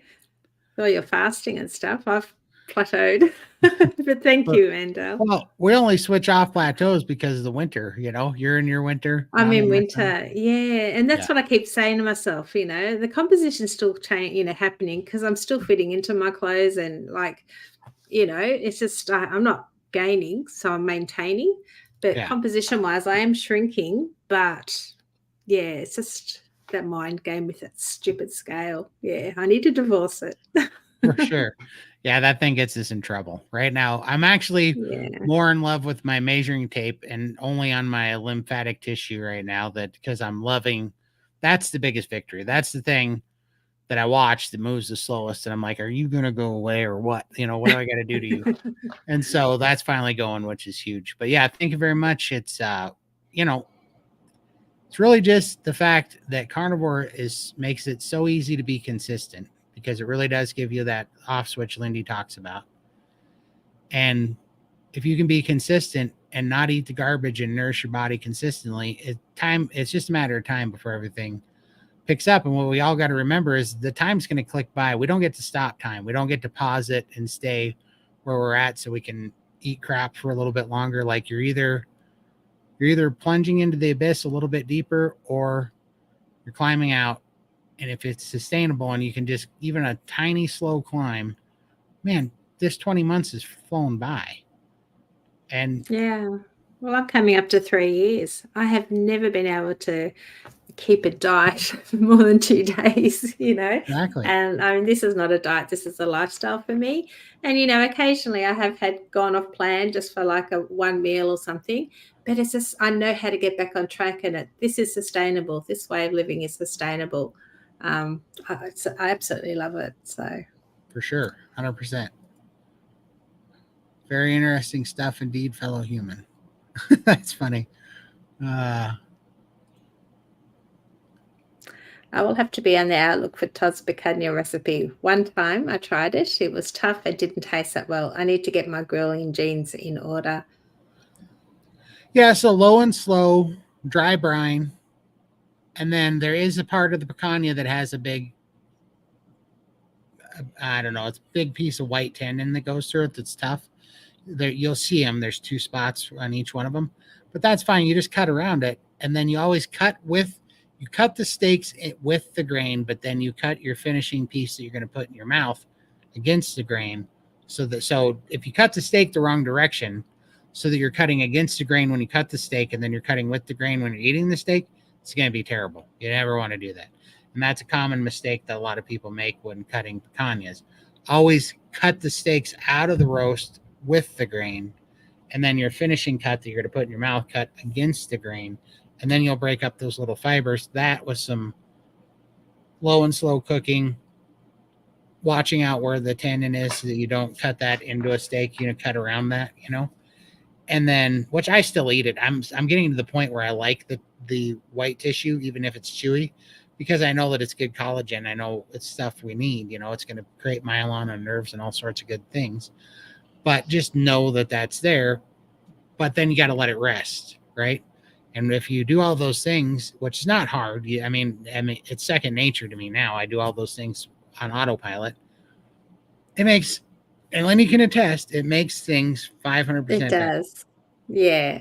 Once you've been spoilt after eating Todd's meats, you just no more frozen steak in the air fryer anymore. No, you're like, I don't want to eat a air dried boot. It's like I'm not having. And I'm loving smoker. We are saving so much money smoking meat because I just do it on the weekend. I do a great big roast, and that'll feed my husband and I for the whole week. We just shave the meat off. I do pop some in the air fryer just to heat it up, and I eat that with some tallow, or just have it cold. It's so beautiful cold. And then my daughter comes to visit and is like, have you got any steak, roasted in the fridge? She's loving it.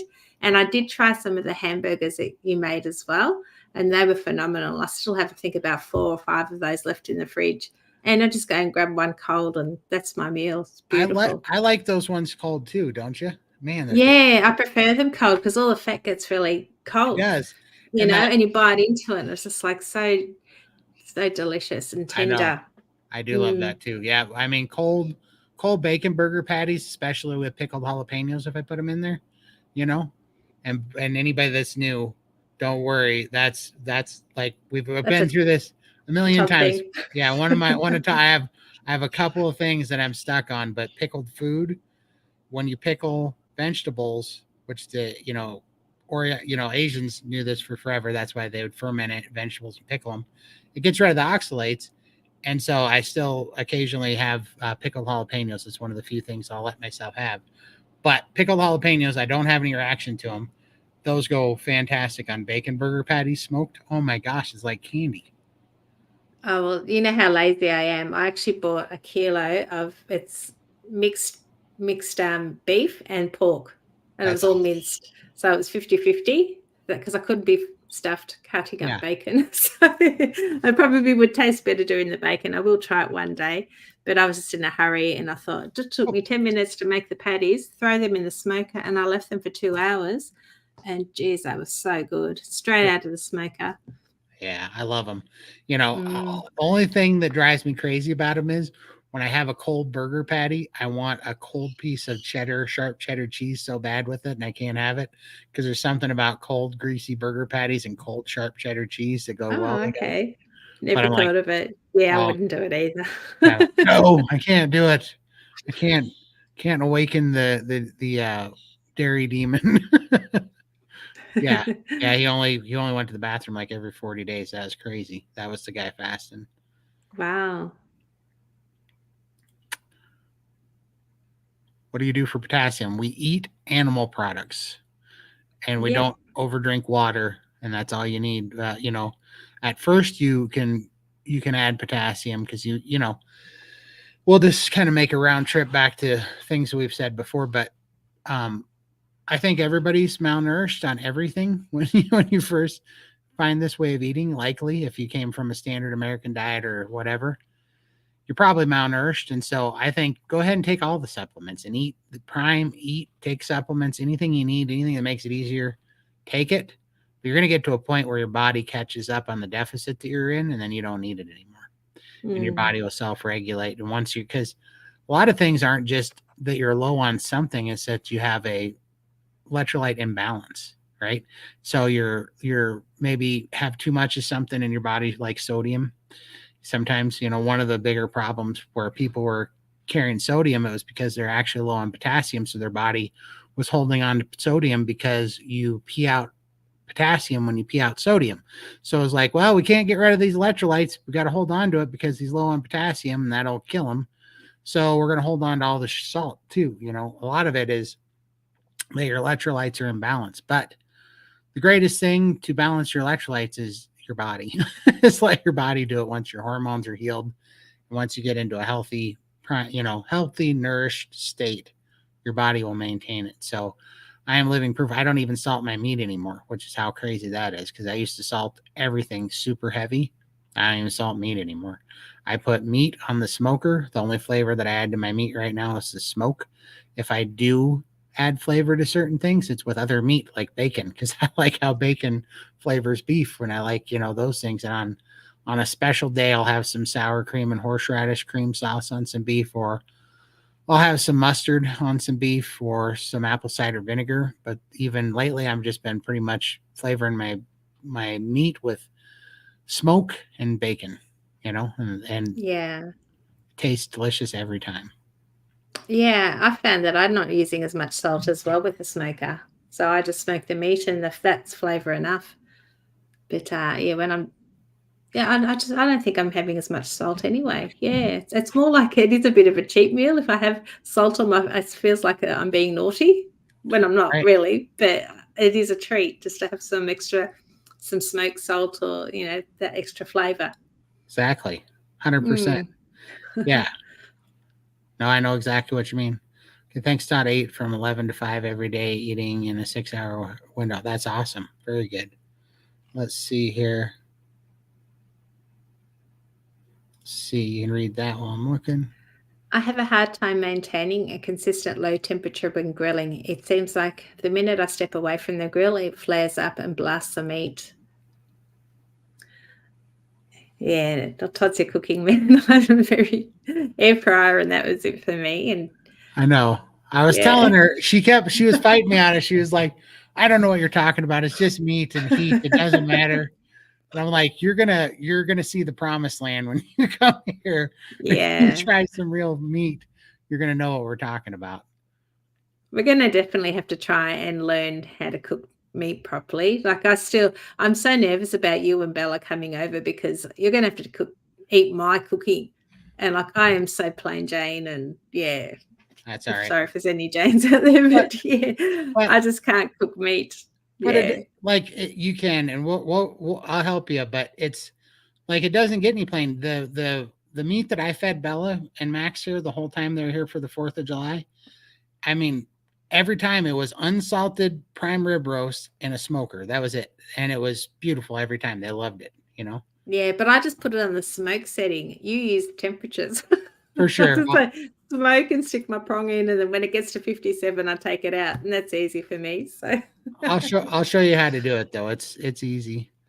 Lindy had dropped an amazing amount the first time I saw her.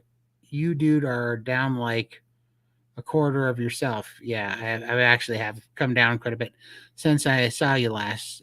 Just the way you move in the chairs, inspiring. Oh, thank you so much. Well, here I got to show you something. If you haven't seen some of these, and this is why. I mean, this is why it's just a true testimony to carnivore and this way of eating. Because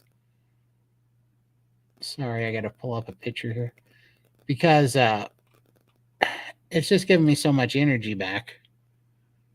It's not even funny. Let me share a screen. Present, share and Todd screen. set up his garage. He's now got a full-on gym going on in his garage. He's Yeah. working out like a trooper now. Yeah, that's what I was going to Yeah. show you. I was able, Yeah. yeah, I was able to put this in the garage, and I don't show this much because I don't want to give. Well, the people that we're trying to reach everybody for sure, but I know that there's people out there, like us that were in our situation, and if I would have seen me now 20 months ago when I was me trying to figure out how to get out of that chair, and if I would have seen me in a video in that garage doing squats and deadlift and stuff, I would have just flipped by it. I would have said, "No way! I can't even stand up for 90 seconds and breathe Yeah. that oxygen right now." But there is a, there is a testimony here, and the testimony is in just 20 months, I'm not working out to lose weight and get healthy. I got healthy and I have so much energy and strength back now that I get to work out. And it's helping compound the healthy, right? And so I know that it sounds like semantics and it sounds like I'm making excuses for the old me or something, but I'm not. It really should be good news for people that you don't have to do it now. You can do it just with carnivore. All you got to do is eat. You just got to eat Yeah. carnivore. That's all you got to do. And you can get here because it's only been 20 months and I am a different human being, right? I have a future. I have options. I have strength back that I never thought was coming back. So, Yeah. It is a process, so you need to trust the process. And like at the start, I was luckily to be coached by Emily and Raymond, and I was like, when do I jump on the treadmill? How long do I need to be on the treadmill? How much, protein do I need? Tell me in weight. I needed all the figures, all the stats, so I could do this 100% perfect. And they're just like, Lindy, relax, just eat. Yeah, don't worry about the exercise. That'll come later. And I'm like, no, but I have to be calorie deficient, and I didn't know how to work it all out, and I was complicating things all the time. So just got to let it go, just trust the process, eat the meat, don't worry about exercise until your body wants to do it. Your body will just say one day, I think I need to hop on the vibration plate, I think I need a rebounder now, I need to maximize it and stand up. You just go with the flow, trust the process. for sure. Yeah, you said your potassium crashed. How did you fix that?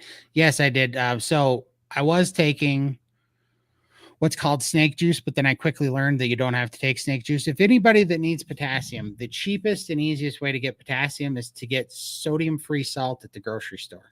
Like, no joke. Salt-free salt or salt substitute that's fake salt, it's potassium. It's crazy. It's almost free. It's so cheap. Where if you buy that same crap in the health food store in a tablet form, they will charge you, no joke, like 3,000% more. Like, it'll be 30 times the price to buy it in a capsule form. So how I got it back was I learned about the salt substitute is because the reason that fake salt tastes like salt is because it's potassium. And so you can take, I think it's potassium chloride or whatever. I don't really remember, but whatever potassium that is, I just started using a 50-50, Morton's 50-50. So it was half, which is not great salt. I know it's got the aluminum crap in it and stuff. But back then I was just learning and I was using Morton's 50-50, which was half sodium, half potassium, which was already pretty well balanced. And then I just salted the heck out of all my meat with it. And my potassium came back. But that was not before they had to give me red blood cell injections because I tanked my red blood cell count. But that is neither here nor there. When you do something, you do it properly, don't you, Todd? For sure. There's no going halfway for sure. Do you, Todd? You look different than some of those shorts that are coming out lately. You both look amazing. Thank you so much. That's because those shorts are. I have a guy that helps me make those, and he's taken them off of videos that I made like a year ago, and so I'm actually loving it, quite honestly, because I'm getting just beat up in the comments because everybody's like, why am I going to take advice from a fat guy on diet? Which, fair enough. It is funny, but I'm loving the immediate ability to say, yeah, but I'm 100 pounds lighter than I was in that video, even right now. Like, it is working. When I made that video, I'd lost 200 pounds and I've lost another 106 pounds. And every day, it's been another year. So it's been kind of fun to watch people lose their mind on those shorts, especially on Instagram. And then they say, well, you're not going to live long enough to whatever. And you're not going to keep this up and it's not sustainable. Well, in reality, from the time that I made the video that the shorts made out of, it's been like another 8 months or a year and I'm already down another 100 pounds. So it's kind of fun to be able to shove that in their face a little bit. And if they followed through and actually came to your channel and saw you now, they'd be eating their words. They're like, Right. okay, this guy's on something because he's doing pretty well. So he must be some truth into what he's saying. Right. I know. I always answer them back when they make all these proclamations of my soon coming destruction and doom.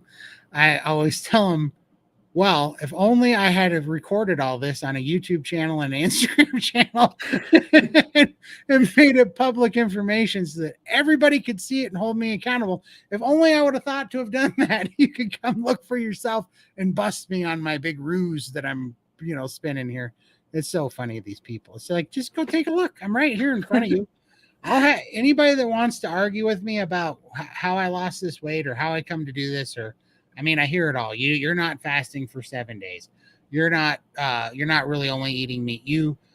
Surely you can't be that big and not eat carbs. You're cheating. You're just saying this, blah blah blah blah blah. I'm like, come on, I'll debate you all day long. I'll debate you on the calorie hypothesis, stupid calorie deficit. I'll debate you on priming. I'll debate you on carnivore diet, period. You can come here, and if you want to come stay with me, well, you can like be my shadow and watch just what I eat and what I don't eat, because I am not scared one bit at all, because I'm not doing this for any other reason but to show everybody what, I'm the first one to tell everybody that I had no willpower before. I was terrible. I was an addict. I was terrible. It was, it was ridiculous. And the only reason why I'm on here is because I'm legitimately free from all that. I wouldn't be on here if I couldn't do it, because that would be just like the first 38 years of my life. And so, it's fun to just watch this all happen and watch them lose their mind. And it's like, you guys have an open invitation. They're the ones that are just, running their mouth in a comment section. Put your shit on the record, put your opinion on the record, and come debate me then. Let's talk. These people that are sitting here going, I had this interview with Bella when we were in Texas, and I basically just said that the standard American diet is making weak men. And I believe that. And I'm talking about myself too, because it dropped my testosterone in the ground and it made me sick and it made me lose my strength. That's the definition of weak men, right? And I'm saying that that's advantageous for the powers that be to keep men and everybody weak and subservient and under their thumb and under control. And that was all my point was, is that we have to stop giving away our strength to these powers that want to control us. And everybody lost their mind, said, you are not a strong man. And I'm sitting here thinking, I fast every other week and don't eat. I haven't had a carb or fell off the wagon in 20 months. I haven't drank anything but water in 20 months. I get up at 4 o'clock in the morning and lift weights now. I'm doing absolutely everything I can.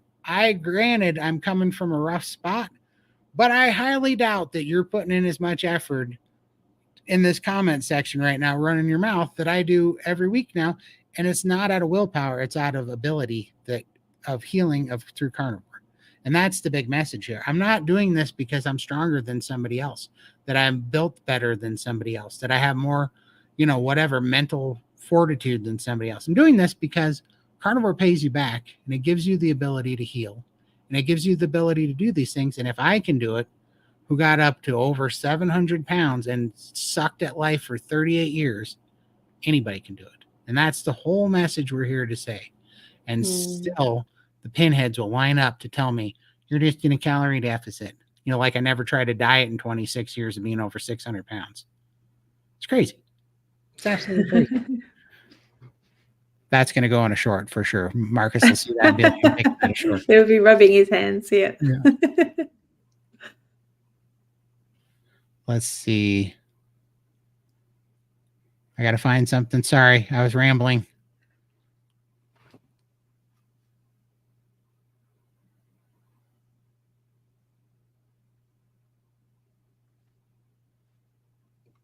Here we go. I'll let you read. No idea we're up to. Yes. I know. I started working out about 8 months ago because my body says I have to do it. So much energy. Love it. Yeah. Absolutely. Congratulations on that. I mean, it's just huge. You didn't have to do it to lose weight. You didn't have to do it to feel better. But this is, this is what I always say. It's like we're in opposite universe here. It's like we're in one of those Marvel comics where we're in the wrong parallel universe. Everything is backwards. The catalyst and, the catalyst and the symptoms, or the catalyst, the effects, they're all backwards. People are like, oh, you gotta, work out to lose the weight. And it's like, no, you got to lose the weight to work out. And then you got to undereat to lose the weight. No, you got to eat healthy and be nourished to lose the weight. And then you get healed and then you want to move more. We didn't stop moving and then got fat. We got sick and metabolically sick and then we stopped moving because we were sick. We didn't like I don't have to be told to move now because I am healthy and you can't keep me all sitting in a chair all the time like I was before.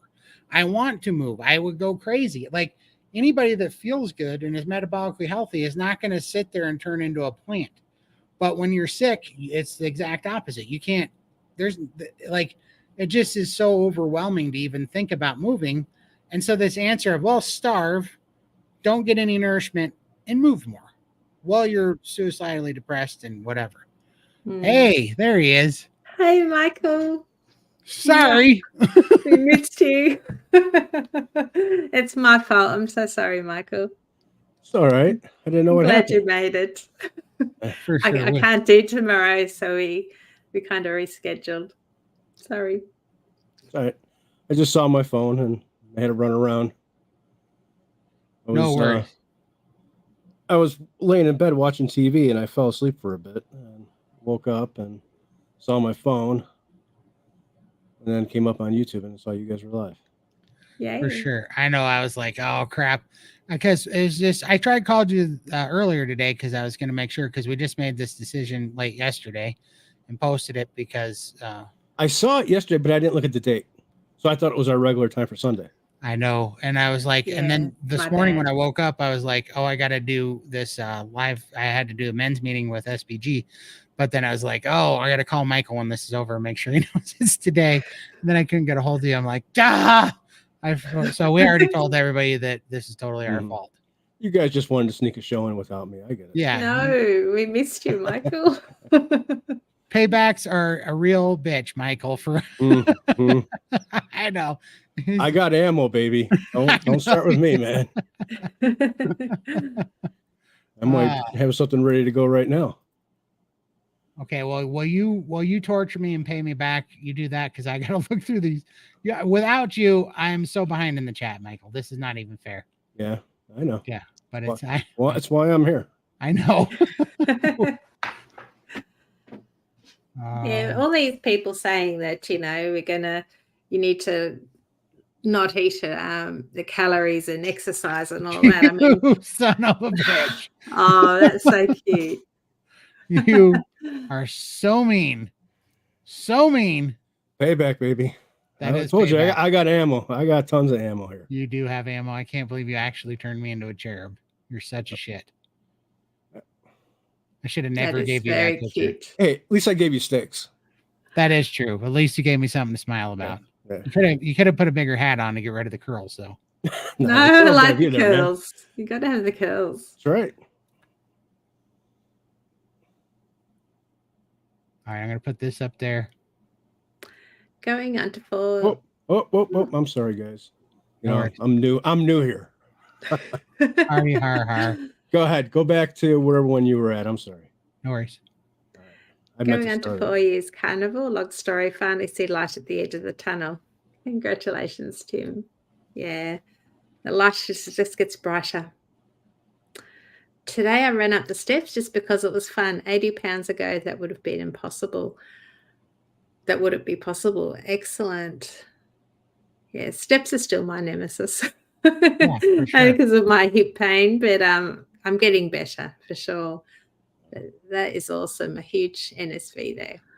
Yeah, I mean, and I feel this comment here, feeling so much slimmer and lighter, at 230. Like, I've been down to, in my adult life, into the mid 3s. And right now I'm just at the, right at the 400 mark. And I feel so much lighter than I did when I was in like mid 3s because the composition changes in the stronger now. Yeah, so much stronger. Like, it's just, it's stupid the things that you're happy with, but just when I come in the house here and I go up these 4 stairs, I float up them, right? I don't even feel like they're there. And I'm like, oh, that's so nice. I knew you were full of hot air. Very full of hot air. But I mean, I just kind of float up the stairs and I'm like, compared to what you used to do. Right. Yeah, exactly. I mean, it was something that I used to have to contemplate before, like I had to be and dreaded. Yeah. And it's like, oh God. And I mean, I'd be going, I got to get up these stairs and then get to my chair and put my oxygen on, or I'm going to pass out. I mean, I had a short period of time and I had to figure out where I was going to sit and take a break, and now it's just like, it feels good. I just sit here and go, if I ever get into the twos, what would that feel like? I feel like I Yeah. just float off the ground, you know? But that's when you also sort of say to yourself, how can I avoid the situation? I don't want to go up the stairs, so I'm just not going to go. And you stay home and then you isolate yourself. So that's just another For sure. nail in the coffin for us. It is. And that's what's awesome about it is you just, you don't have those things anymore where you're just like, I'm going to go do that. And you don't have to go. Before it'd be like, okay, I got to plan on how I'm going to do this and I have to get mentally ready to do this thing. And now it's just like, oh, I need that. And before before the thought is finished coming into your head, you're grabbing it. You're up, you're grabbing it, you're lifting it, you're carrying it. And you no longer have to sit here and go, how am I going to support my weight and breathe at the same time and pick up this thing, Like, so I'm at the stage now where I have to retrain my family because we'll go out and then my husband's like, I'll drop you off at the door and then I'm going to park the car. I'm like, no, it's okay. Park the car and I'll walk back with you. And he's like, oh, okay. So we're like an old married couple, hand in hand, and we walk off and do what we have to do together. It's no longer, you don't need to drop me off at the door anymore. I want to walk with you, get a few more steps in because it's all about the steps. I want to get steps in because I can now. So yeah, I have to retrain the whole family. Kids do it as well. So for sure. Yeah. September last year, I was using a rolling walker to get around. I can walk without aid. Congratulations, Tim. That's awesome, huge. Tim. Yep. That's amazing. So good. That is amazing. One of the first things I learned is that carnivore makes men more masculine and women more feminine. Facts. That is 100% fact. And calmer, right? It gives it makes us, I don't know. I know for certain that we're not as compulsive. Like when your hormones are healed and your body's healthy, you don't have the compulsive issues. At least I don't for sure. You not so short-tempered. You have more patience, right? You have more just the carnivore calm. It's so real. And then, but also there's just no anxiety, no fear, right? You take things, you can let things roll off your back, but you're also, just much more strong and confident in what you're doing. It's just, it's a fact. And the fact that there's people out there that will fight that when, there's been warning after warning that in another 30 years, men's testosterone is going to be so low that they're worried about them even being able to father children. And we're only 30 years away from these estimates, and the numbers are getting ridiculous. And people are still fighting that it's just a willpower thing. It's like, if it was a willpower thing, 74% of the planet would not be suffering from it. If it was a willpower thing and not an environment thing or an attack on us, that you could not affect the behavior and the outcome of 74% of the population's health. Like you could not cause and force that kind of change across such a large populace without screwing up the environment. And that's what they don't understand. And they don't even realize that because of that, the calorie restrictive thermodynamic hypothesis and the willpower argument is all propaganda to keep these systems in play. They want us to not look at them and not look what they're doing to us with the drugs and the food that they're shoving in all the supermarkets while they hide the good stuff and they demonize the things that make us healthy, like animal fats and the actual nutrition. They tell us not to eat those. They fearmonger those. They put up propaganda all over the news and social media to say that those things are bad. And what is good is, grains and sugar and processed food and drugs, prescription drugs. They keep saying that over and over and over again. And they go, the reason why is because you're just too weak and you don't have willpower and you overeat, but that's your problem. But don't worry, we're going to come in and we're going to save you with drugs. We're going to give you a magic pill. You'll be fine. Just keep paying for it and get a little bit sicker and more malleable every day, and we'll take care of you. If anybody does not see the immense amount of power in that system for the people that hold the fucking strings, it's incredible. It's absolutely incredible. How's the swelling in the legs, Michael? It was doing great when I was fasting, and I ended my fast on Thursday morning. I just couldn't take it no more. I was so hungry. So I went to 12 days, and I dropped like 35, 36 pounds. Though I woke up this morning and my leg is swollen. So I don't know. Mm. So I'm gonna go a few days, eating again, and then I'm gonna go back on a fast. That's awesome. Do a nice good reprime. For sure. Last September, I had to wear sunglasses night and day due to light sensitivity from TBI. Today, I can wear regular glasses during the day. Jeez, yeah. Killing it there. Excellent. Tim with all the changes in his life. It's awesome. Yeah. He's doing so good, man. He's doing so amazing. I saw him today, and he's looking a lot thinner too in the men's chat. Good job, Tim. That's going to end up on a Hallmark card. Oh. Oh, that stupid picture. God, I hope not. Don't be sending it into Hallmark. Keep giving me ideas. Stop feeding Michael. I just saw the Look at light Todd. bulb go off in his head. Such a cute baby, Todd. Oh, it's terrible. It's terrible.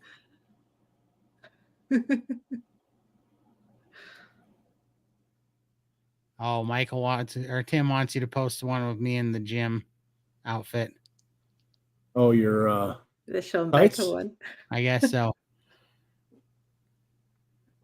Where is your little bobblehead? Is he nearby? That's awesome, Tim.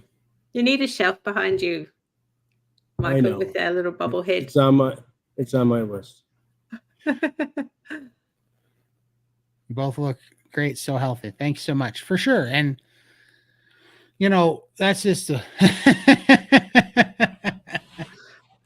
you got the shirt going now. You got the shirt today, man. oh, I do. This is terrible. This Need is the black terrible. hat. Where's the black hat? Oh man, this was bad timing to wear the tank top. Ah, that's funny. But yeah, it's like this is what's crazy at this point when I'm not to give the comments and the trolls much attention, but it is funny when I watch them and I read these comments and they're telling me how I have an impending aneurysm, colon cancer, heart attack, whatever coming. And I'm like, anybody can look at even those shorts that are coming out of me 3 months ago, 6 months ago, 8 months ago, a year ago, and look at me now and know that I'm exponentially healthier, that person was coming from the grave. And this person looks like I got a chance, like I got a chance of waking up every day for a while. So I don't know. I don't know where people get that idea, but it's absolutely lunacy to me. Like how, I don't know. They need some meat. They need some meat. Yeah. If they really sure. think that, That's my solution for everything. Just go and eat a steak. You'll be fine. For sure. Life's so much better. I love these types of stories, Tim. I would imagine it must feel great getting out of the chair. Yeah, he's doing great. For sure.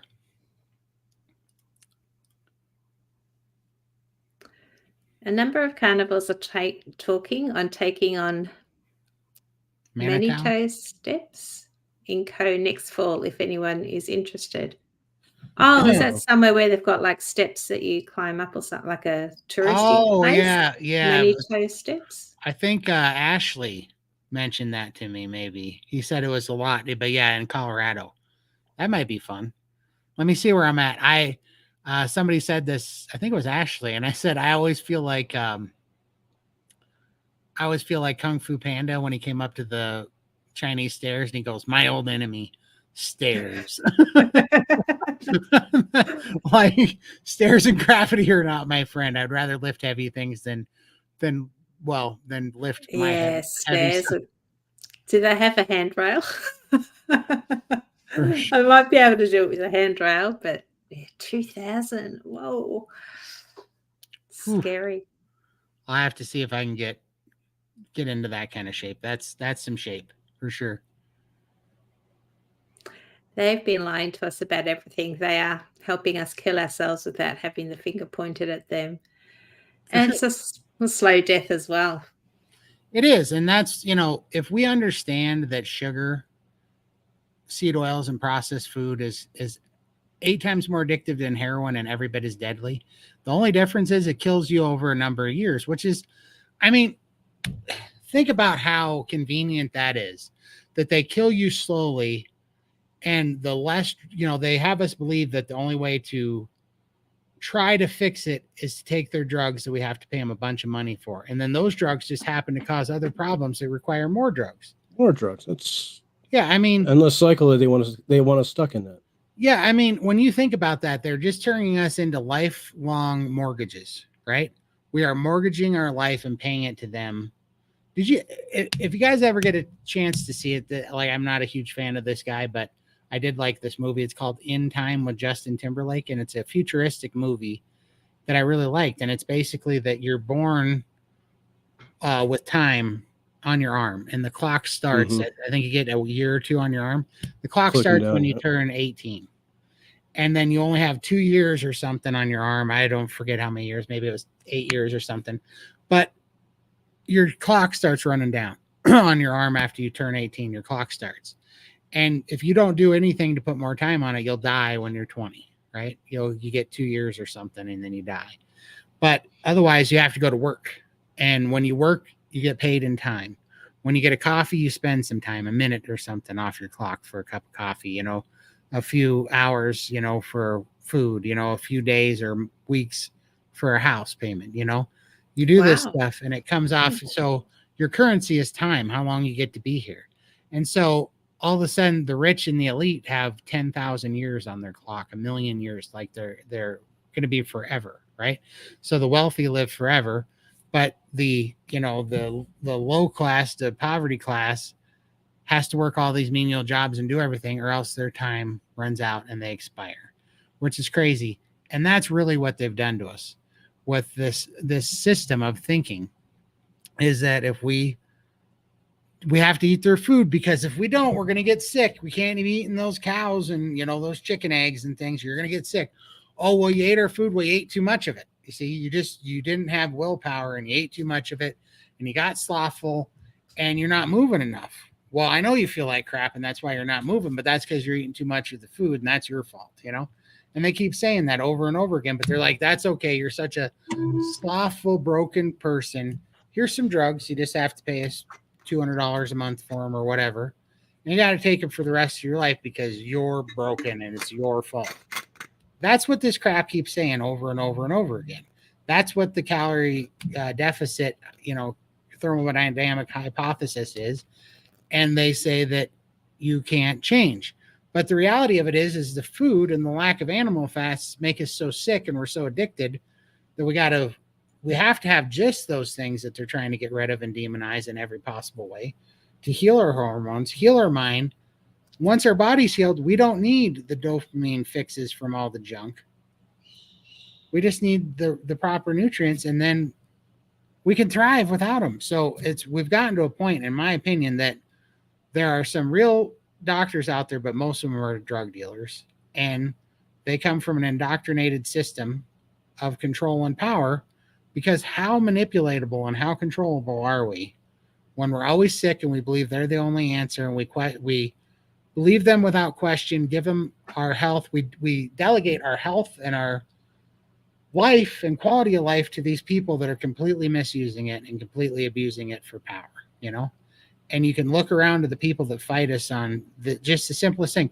The drug companies can say, you need Ozempic and you need to go ahead and have gastroparesis and create more fat cells. And it costs, $300, $400, $500 a month. And you're probably going to die early, but that's what you need. And then if we just say, actually, you need red meat and fat, they go, oh, you're a heretic.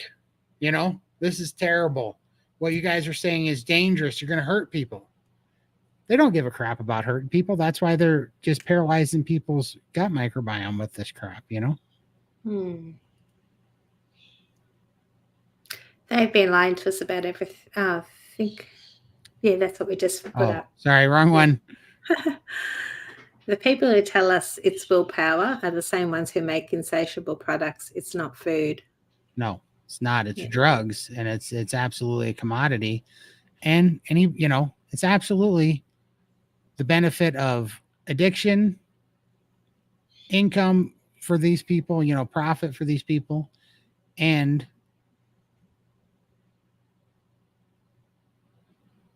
sorry, I just read some. And for control, I mean, they're using it in every possible way. They are a genius on how they're making this work, but everybody's waking up. Everybody's too sick. That picture that you posted, Lindy, did you want me to put that up there? Oh no, I was just showing you. I can't buy Oh. eggs at the moment. Everything's out of stock. Yeah, we buy our eggs from a farm, and everything is out of stock. I normally get them once a fortnight. I go buy 20 cartons, and it lasts my hubby and I. And I went to the supermarket yesterday and had 3 cartons and empty shelves. I just can't buy eggs anywhere at the moment. That's We're so struggling. crazy. It's so crazy what they're doing. And do you think, why is it that we never run out of Pop-Tarts? Or liquor. Yeah, or liquor. Or Plenty cigarettes of or something like that. Yeah. Yeah, soda. Plenty of that. Yeah. And I never saw a pops shortage. No, So ridiculous. no. Yeah. When I went to Costco, there was hardly any meat that I wanted. It was struggling at the moment. Let's see. Yeah, that's ridiculous. And it's not a coincidence that they're trying to outlaw red meat and eggs. That's literally become, and not because I put those two together, although I should have, but it's literally become all that I eat is red meat and eggs. That's it. And that's the exact thing that they're going after the most. And do you think that that's by accident? It's because of the cow farts. Oh, of course. Did you see that? I posted it on Facebook and Instagram, I think. I think it was University of Indiana or something. Just did a study and they found out that cows are actually carbon negative, that they actually produce more oxygen than carbon. So it's even bullshit. It's even by them walking around in the fields, it messes up the dirt and it's good for the ground. Yeah, it's absolutely ridiculous. And that's why they came up with this bird flu thing and we need to track those cows and we need to give them all the mRNA vaccines. And now we got the monkey one coming. Yeah, the monkeypox coming to a city near you for nonsense. Did we read this one from John? I calculate that I only had a month. I had a month at almost myself before Carnivore due to severe depression. I was at the planning stage, all gone now. Oh, it's amazing what it does for you. For sure, all of us. 100% no, and I've been there 100%. And that's why I get so worked up about this stuff when people are standing in line to argue about it, because yeah, I know what it's like to, 3 times in my life I almost, had a freaking 9mm sandwich, and it's like it only took 3 weeks for that to go away. And I thought it was me being broken, and it was the food. It was the hormones. The whole time it was the hormones. So yeah, for sure. Well, I think I've mentioned it before. I didn't believe in Carnivore. I started it mainly to speed up the process. I wanted a heart attack or colon cancer because I didn't want to be a burden on my family or live my life anymore. So I thought, bring it on. If I can, bring this along faster. And instead, goddamn it, I got my life back. I mean, Carnivore worked. Who would have thought? So it still shocks me today that I'm still here.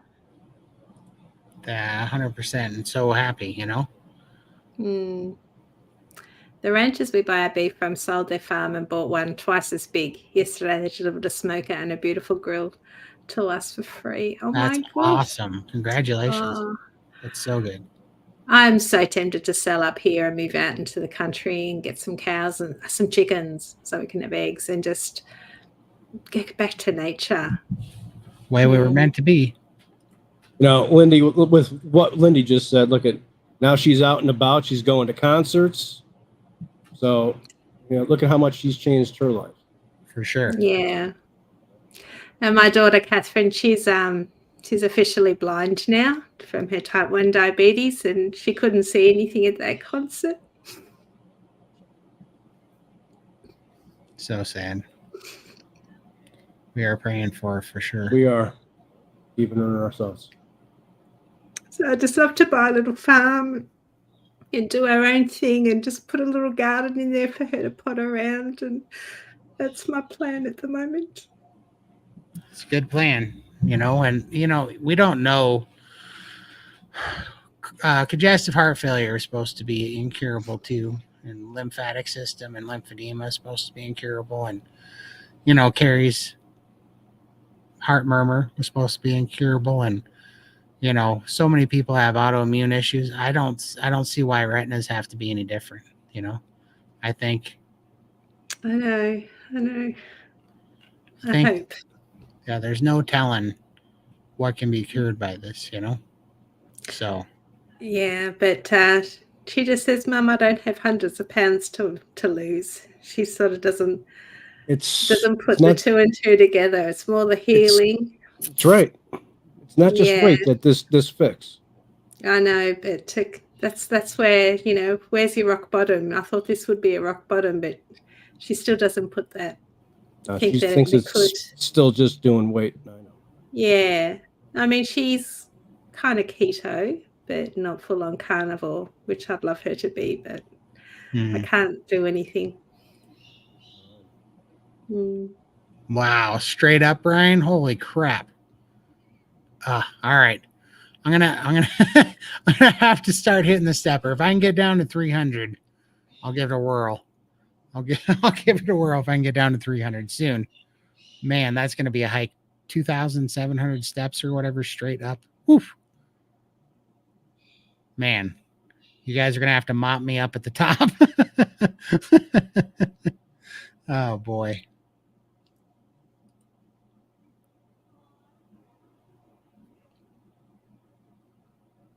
Oh wow. Oh, Hey. yes, from Texas, from the meeting in the car park. For sure. I thought we were getting hijacked for a second. I think that was a shocked look that they had on their face that somebody was calling them out in a parking lot. I was what do those iguanas do that get all puffed up when they feel threatened or Right. whatever? Well, thank you so much.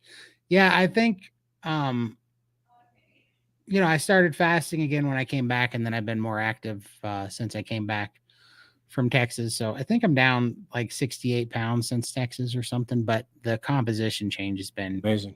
Quite yeah. Yeah. Coaching has helped me tremendously. I've started to lose inches too. Oh, For congratulations, Tim. Yeah, that's awesome. Yeah, shout out to SBG for that. They do a great job. Yeah. I sent this to Big Yon TV channel. Is that a US thing? Hope I didn't overstep the mark. Do you guys know of and have you listened to Dr. Ken Berry and Dr. Anthony Chafee? They are all so unhealthy. Right? No joke. That's hilarious. That is super hilarious. I hope they bite. Oh, no. Yeah, then go look them up and this TV channel. Well, if my doctor looked like Dr. Berry or Dr. Chafee, I'd be thinking, geez, they're on something here. Like they're doing something okay. I'd want to follow them. Right. Like I've been watching Baker lift lately, and like his strength is getting out of control. Like I'm watching that dude. He was doing like these really high jumps the other day with like I seen those, with like 290-pound weights in his hands. I'm like, you're jumping with like 180 pounds, and he's jumping up on like a 40-inch platform, just jumping back and forth with like 180 pounds in his hands. I'm like, holy crap, dude. Like he gives me hope that I'm going to get all my strength back that I've been wanting back since, I'm like, this is why I want to lift, because I'm like, I would love to be healthy and have strength at the same time. You know what I mean? Like that'd be crazy. But yeah, look at him, look at Chafee, look at Baker or Barry, all these guys, Kilts, look at all those guys. And then look at our U.S. health minister. That's like a 350-pound person that doesn't know what gender they are. It's like, and they're the ones in control of our health system. It's like, please. After typing up a picture of the steps on my fridge and found out that it's rated the second hardest trail in the world. Wow. Yeah. I think we've got something here in Melbourne called 1,000 steps. I haven't thought about going there. If I had 1,000 steps in my house, I'd give it a try, but not out in public. I'd be holding everyone up for sure. For sure. Howdy from Montana. Back at you. Food companies design their food to be addictive. Absolutely, they do. And that's what's so stupid about these people that line up to argue. Like, I'm as big a capitalist as you can possibly have. I'm all for freedoms. But that's not what's happening here. It's not freedom to sell addictive products and pretend like they're not addictive, and also lobby companies to lie and propagate lies about what is healthy, to say that it's not healthy, to leave by default all this unhealthy addictive food, and then saturate our food environment, and then also cause a serious influx in pricing. They are peddling drugs to people, and they're using propaganda and lies to do it, to hide you from the truth. And so they're shoving all this crap down everybody's throat. And then not only that, but if you try to, if I just come on here and say something, or God forbid you have a doctor come on here and say something, they shut down your YouTube channel. They sit here and say that you're hurting people, that you're killing people. They try to come after you. That's what we're talking about. That's not capitalism. That is absolute, authoritarianism, right? This is literally a Marxist system that they're trying to push, and they're pretending like, oh, that's what happens when you have a capitalist system. No, it's not. They are sitting here lying to everybody. Like, everybody, a real, open free market capitalist system is everybody gets to make their choices. They are taking our choices away. Just like Lindy can't get eggs, just like they're trying to get rid of beef cows and demonize them. They're trying to pull away all the stuff they know makes us strong and healthy and able to freely think and, make good decisions. They're trying to take that from us, and they're trying to tell us, you're going to eat lab grown meat and you're going to like it. That's what they're doing. You're going to take mRNA vaccines and you're going to like it.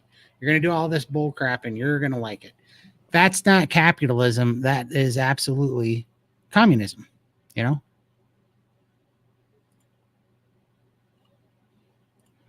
On to the next one. Here, I got this. This is getting excited. Baker. Yeah.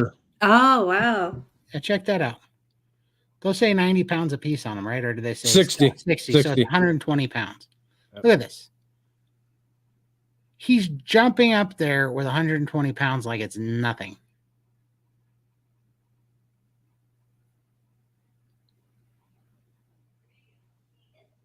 I mean, Raymond did that at the ranch, at the kitchen bench, and he missed with his shins. That's funny. Yeah. 500 pounds and then 200 meters in 32 seconds. And he's like 58. There's hope for all of us, people. There's hope for all of us.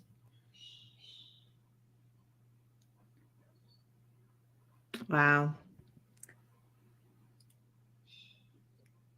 Yeah, that's a 220-pound kettlebell.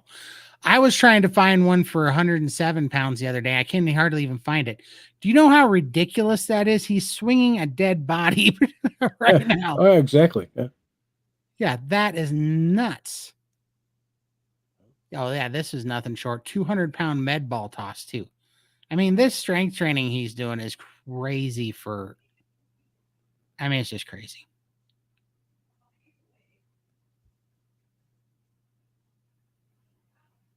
That's nuts.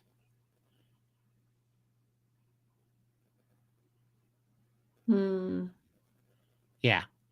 But don't listen to that guy. He's a quack. These people. It's for you, Lindy. Are you getting excited for spring to start next month? Absolutely. We've had a couple of days where the sun was out and blue sky, and it was just so nice. It's just like this cloud lifted above me, and I felt so good. And the clouds are back today. So, yeah, it's coming. It's coming, and I can't wait. That's crazy. I cannot find a good doctor where I live in New Hampshire. They're just pill pinchers. Absolutely, Tim. They are. But I mean, unfortunately, the vast majority of doctors, I don't think you're going to find a good one, I mean, they're definitely there, but it's just like, more and more as we get away from some of the old time doctors, they're just indoctrinated from college so bad. They're just coming up and they don't question anything, even common sense. They don't question how this many people could be this sick all the time. They don't see any other way out of it. They just blindly believe the indoctrination and they just spew it. It's crazy. Yeah, my butcher shop was out of eggs. Yeah. Right. Why? Why eggs, right? Does that make any sense? You never see them run out of anything else, right? You never see them run out of soda, candy, ice cream, You never see them The run good out. stuff. Why don't we ever run out of chicken? You ever seen us run out of chicken meat? Chicken meat comes from eggs, or eggs come from chicken meat. But we don't run out of chicken wings, right? You don't run out No. of fast food chicken patties. Chicken nuggets. No. McDonald's Uh-huh. never out of chicken nuggets, exactly, but they're out of eggs. Weird. Oh, why is that? Because it takes an actual metabolically healthy chicken to make eggs. They can grow everything else in incubators that create all this nasty meat that's making my dog have seizures. But those won't have eggs because they're not real chickens. They're Franken chickens. But they don't want you having the real eggs because those would take healthy. So isn't it funny that the Franken chickens don't get the bird flu, but the healthy chickens that No. make the eggs do? Yeah, I noticed they've got cartoned egg yolks and stuff, and I'm like, where do they come from? What animals? I don't Right. think they're real. All Right. the chemicals. Because they're trying to Yeah. push us into lab grown processed products instead of food. They're trying to say, oh, well, yeah, you can't find them in shell form anymore from the chicken, but this It came just, out of, just as good. Yeah. yeah, the same thing. And it's cheaper. Right. And That's what they'll sell us on. Yeah. And they'll last in your cupboard forever, Mhm. They'll never Yeah. go off. Eggs will last in your cupboard forever if you get them the right way. well, Yeah. and not only this, but this is a rollout and a warning for what they're going to try to do. This is a test on chicken eggs for what they're going to try to do to first beef and then lamb and then all meat. And they're just going to say, just get the lab grown stuff. We've evolved past needing healthy food. We have this, and yeah, it comes with some problems, but it's cheaper, it's more convenient, and we have a pill for that. Yeah. It's all this processed shit and all this fake food that's got us into this problem that's making us all unhealthy in the first place. For sure. Thanks, Lois. Thank you. Thank you, Missy.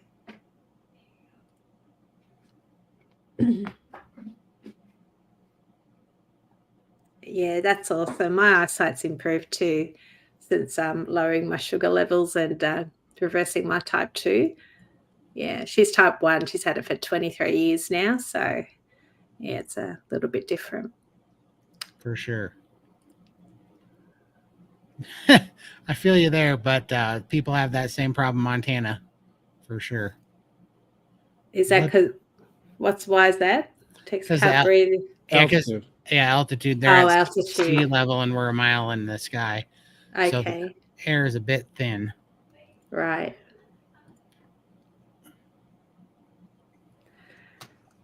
Thank you.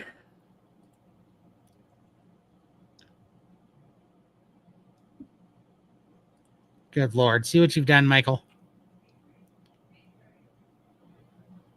Whirling dervishes. Here you go. Hi, I'm from Alberta, Canada. I'm finding meat expensive, so I've added whey protein powder just to make sure I'm getting enough protein. Do any of you eat protein powder? I personally don't. I don't. I used to, but I don't anymore because I was having reactions to it, and I don't trust anything processed because I don't know what's in it. And also, protein's not what you need, anyways. You need enough protein, but you really need fat. Fat is what the Yeah. thing that we're all missing. And so, if it was me, I would just get the cheaper cuts of meat if you can get it, and do whatever. There are cooking methods that make chuck roast really good. There's cooking methods that make eye round even not bad. I mean, especially dehydrating or smoked eye round makes really good beef jerky. You can add tallow to it. Hamburger, get us buy in Ground bulk. beef. Yeah, ground Yeah. beef. So I would shy away from it, once I learned that there's a difference in the absorption of protein, I'm like, why doesn't anybody ever talk about this? Like, you'll sit here and listen to vegans talk about how you can get all your protein from broccoli. But what they don't tell you is that the absorption rate and viability of the protein that's in broccoli is like something like 4% absorption rate out of broccoli. So basically you're getting 0.4% or 0.04% of the protein. So for every 1 gram of broccoli protein you get, your body's actually absorbing and utilizing like 0.04% of it. Where for every 1 gram of protein in red meat that you get, your body is absorbing 97.3% of it.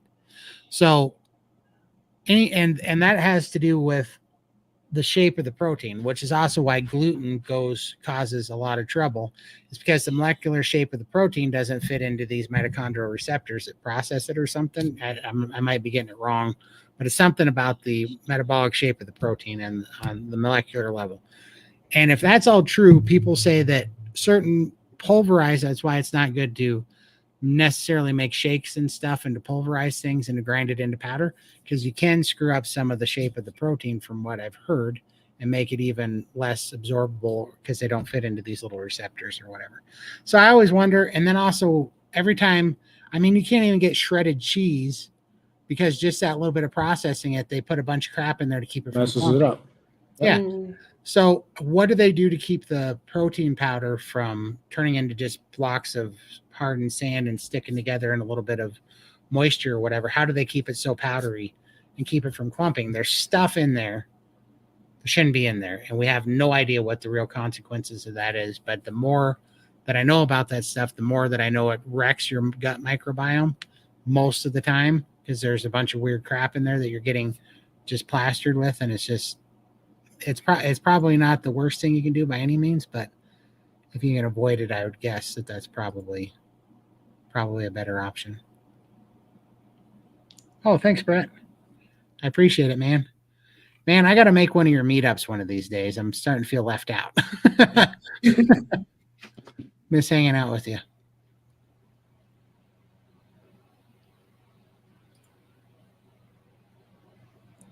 I used whey for a while when I couldn't eat enough meat to get my protein macros up. I don't use it now.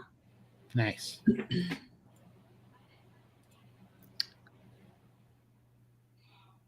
Yes. For sure. That is important. Yeah. 100%, Brett. Yep. 100%. I do need a farm and chickens for sure.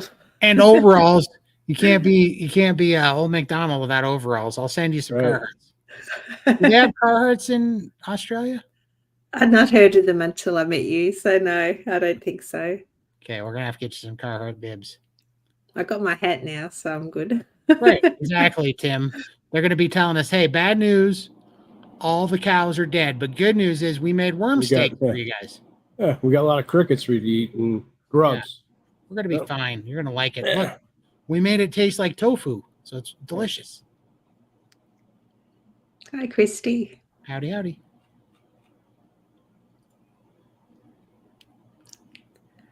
My local grocery store raised their eggs 75%. Nice. Yay.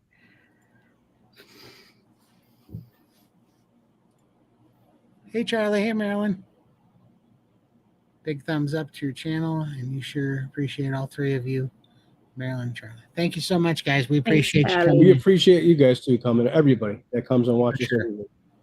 Absolutely, you guys are awesome. You never get tired of the pontificating. I go on a few rants, and when I'm fasted like this, I get a little feisty.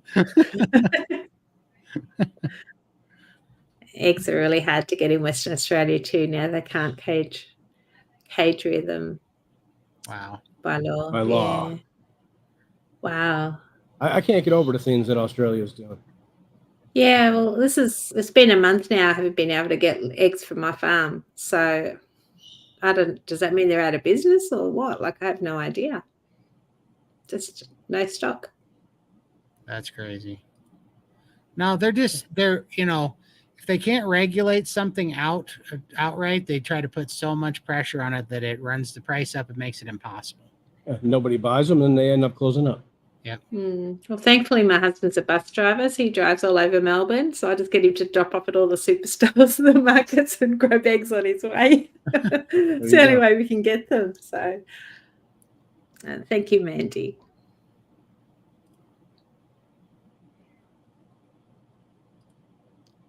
Hi, Apex Odyssey. Howdy, howdy. Good to see you. So nice to see you. Yeah, couldn't get it. Oh, that's all we need is the price to increase. Oh, that's what they're going to do for sure. They do it every time, you know.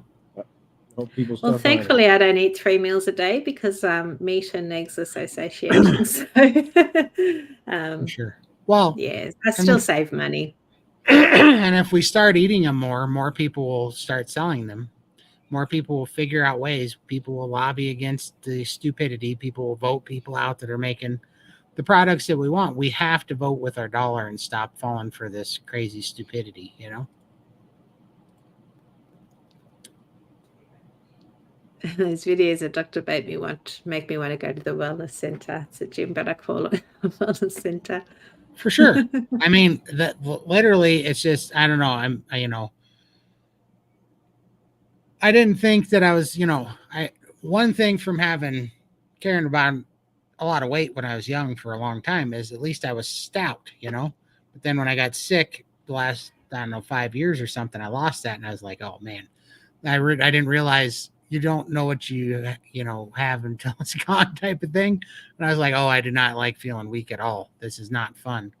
And so I love seeing that because it's like, okay, I can get that back. Like if I start now, I can get that back. And this is no longer about losing weight or I have to exercise and beat myself up to get healthy. It's not about that. It's about that Carnivore has given me hope and kind of a direction now where I'm like, oh, I think I can get that back and then some. Like, I think I can get all the strength back I lost and even more and do it at a lighter body weight and be even healthier to go with it and have energy. Todd, you're in the best shape of your life right now, bud. For sure. For sure. I mean, even I'll find that one picture, this was the other time that I was in some kind of shape. And this was because I starved for 17 months. This was the lightest I ever got. And I was working out not working out. I was playing softball, but we were practicing 3 days a week and playing 2 days a week. And I was working a lot. And I was sprinting and stuff. But I look better in this picture. And I was 24 years old in that picture. And I look better in that picture, but I still was 337 pounds. And I felt weaker than I do right now in that picture. I was weak. I didn't have the strength that I even do right now in a lot of ways. I had some strength in other ways more, but I didn't feel good. And I pretty much wanted to eat a bullet every day. I mean, I was so miserable, so stressed out, so full of anxiety.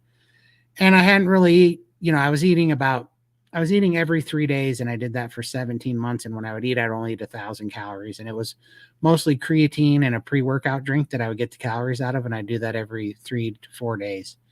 And I did that for 17 months and I lost 300 pounds, but I was sick as a dog.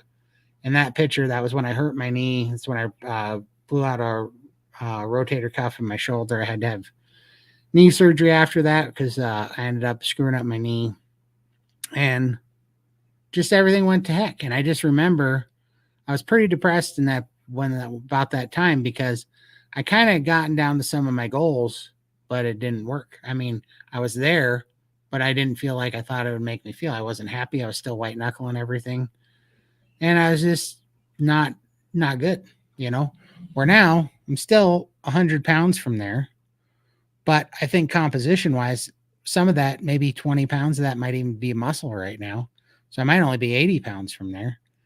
And this time I'm not white knuckling anything and I'm not at any kind of struggle with it. And I don't have any depression or anxiety. So I'm excited to get back there and see what happens, see what the comparison is this way,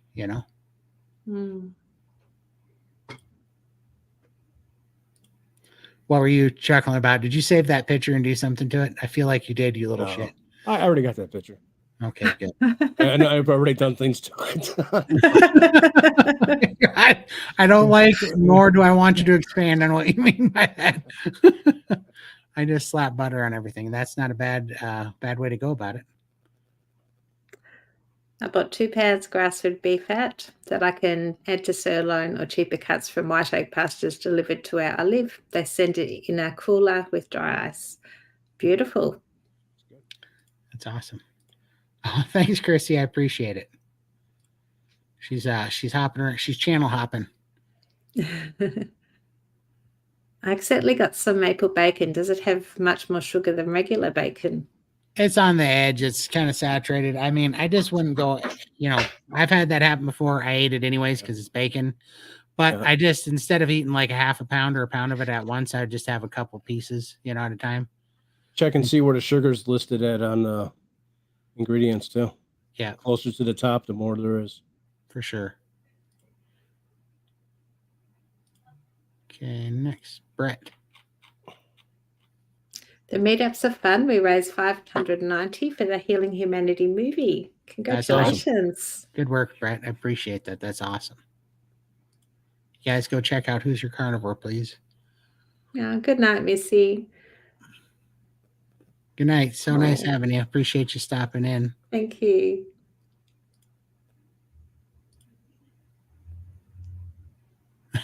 Fasting does equal feisty Todd. I don't know. And that might be a sign. I got to, maybe it's time to, maybe they're right about the fasting. Raymond did go, how's your attitude? Because if your mood starts to go, and I've been fasting too much. Yeah.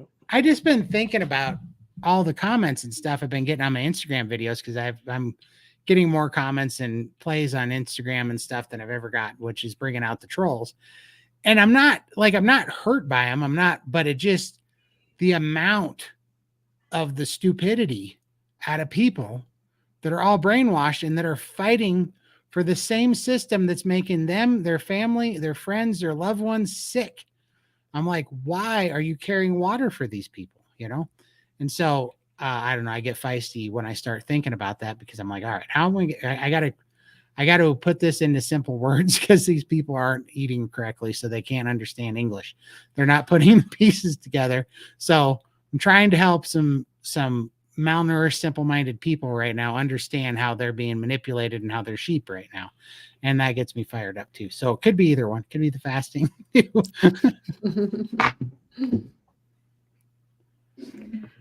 I have decided a zombie apocalypse is about extreme and mad vegans are taking carnivores for protein. I love it. We should make a short film on that. That'd be funny. AI short film about the zombie apocalypse trying to eat vegans because, well, really, I mean, that's true too. But our carnivores do actually eat vegans. I've never seen a vegan eat a carnivore. I've never seen a cow eat a human, I guess is what I'm saying. I've seen humans eat cows. But I get the point. Once they, because vegans aren't actually vegans. They are carnivores. They just don't know it. So you make a good point. That'd be awesome. That'd be a funny thing to run through AI for sure. I'm going down to San Diego tomorrow to meet up with a couple of carnivore friends, Carnivore Leo, Rhonda, and Jenny Mitchich. That's nice. Awesome. Enjoy. Yeah, definitely. You should make some videos out of that. That'd be awesome.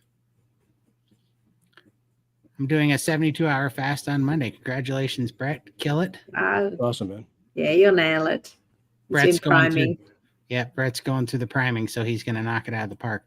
I bet it's a little bit tougher than the ones you've done before, though, because I bet your appetite's opened up, Brett.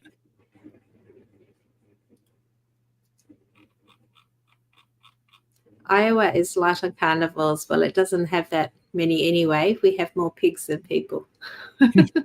For sure. We have 3 times as many cows as we do people, too. But that's good for carnivores. So, yeah. Ship them on over.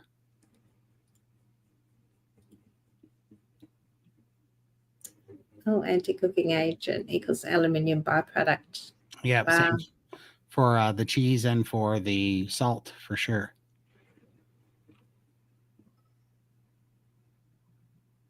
Let's see here.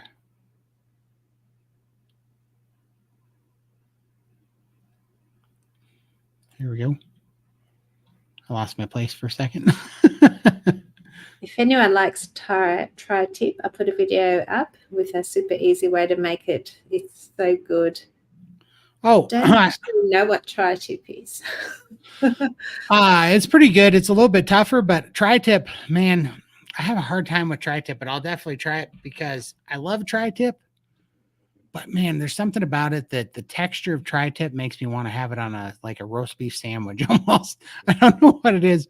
Like tri-tip, I just feel like it almost needs to be salt branded, like corned beef, corned beef brisket or something, and put on a sandwich. I don't know why tri-tip, every time I eat it, I don't know if it's the flavor and the texture, but I like to slice it so thin because it's a little bit tough and slice it against the grain, but it is delicious. I love the flavor of it, but I'll definitely check that out. We should I wonder, can we get her YouTube channel and put it already posted, buddy.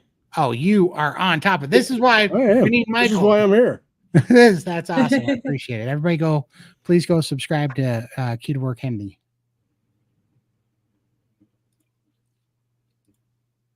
I watched my neighbor spend 16 years and thousands of dollars to get pregnant, but refused to try Carnivore, which kills peacocks. Yeah. There's so many stories of all the fertility things that people go through, and all they need to do is eat meat. Yeah. That's just another option. It's a much cheaper option to give that a go first. That's awesome. Yeah, I know. Well, it's just like Sean Baker when he was talking about, him doing amputations on diabetic patients that even after losing a leg won't quit. It's like people are willing to believe in a miracle pill, an Ozempic that might kill you or paralyze your gut microbiome, give you gastroparesis, all these things. But what do you got? Here's a new diet they came out with. Put these on your arms and you can't eat. Watch. I feel like I've been close to that before without the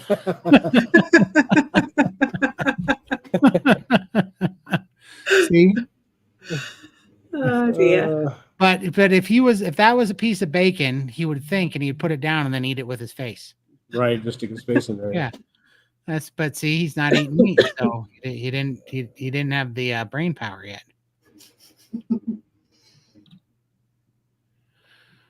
Oh, yeah. Sorry, this Charlie. is my fault. Yeah, sorry. I was set for tomorrow. So yeah, I'm taking my daughter to hospital tomorrow. So yeah, and last week as well. So I've been a bit off with our timing. Hopefully, we'll be back on track next week. For sure, and I'm still coming on tomorrow because I'm using it as a placeholder, like it came on last Sunday. So I'm just going to hop on our normal slot just as a placeholder, just to let people know that we already had it or that we're going to have it. So hopefully in the next few weeks, a week or two, we'll be back on our normal schedule. But right now, until things get more settled, I will always be on Sunday, and I'll come on just as a placeholder and answer your questions. But 700 plus is kind of bouncing back and forth temporarily for now. But we thank you so much for always supporting us and coming. Thank you. I'm posting a video now about the difference between Aldi prices and Walmart prices. Okay. Oh, nice. Everybody go check out my Apex Odyssey too, please. We don't have Walmart here, but we got Costco. For sure. You're not missing anything. Well, actually, you're missing people watching. Well, I shouldn't say that. Not at all of them, but some of the people watching at some of the Walmarts is incredible. I will say. Costco, I felt was quite fun for people watching too. And just watching all the trolleys full of, like bulk packs of donuts and all this crap. I was like, wow. Well, that's interesting, but I'm talking about meth heads. Okay. Yeah, like talking about meth heads and street people, like not like just down on your luck, but like actual. You just have to see it. It's quite impressive sometimes. Right. Okay. Let's see. Going through here. Yes, absolutely.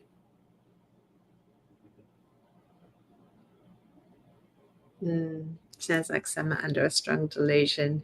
Yeah. You can't get through to many people. You got to wait for them to come around on their own.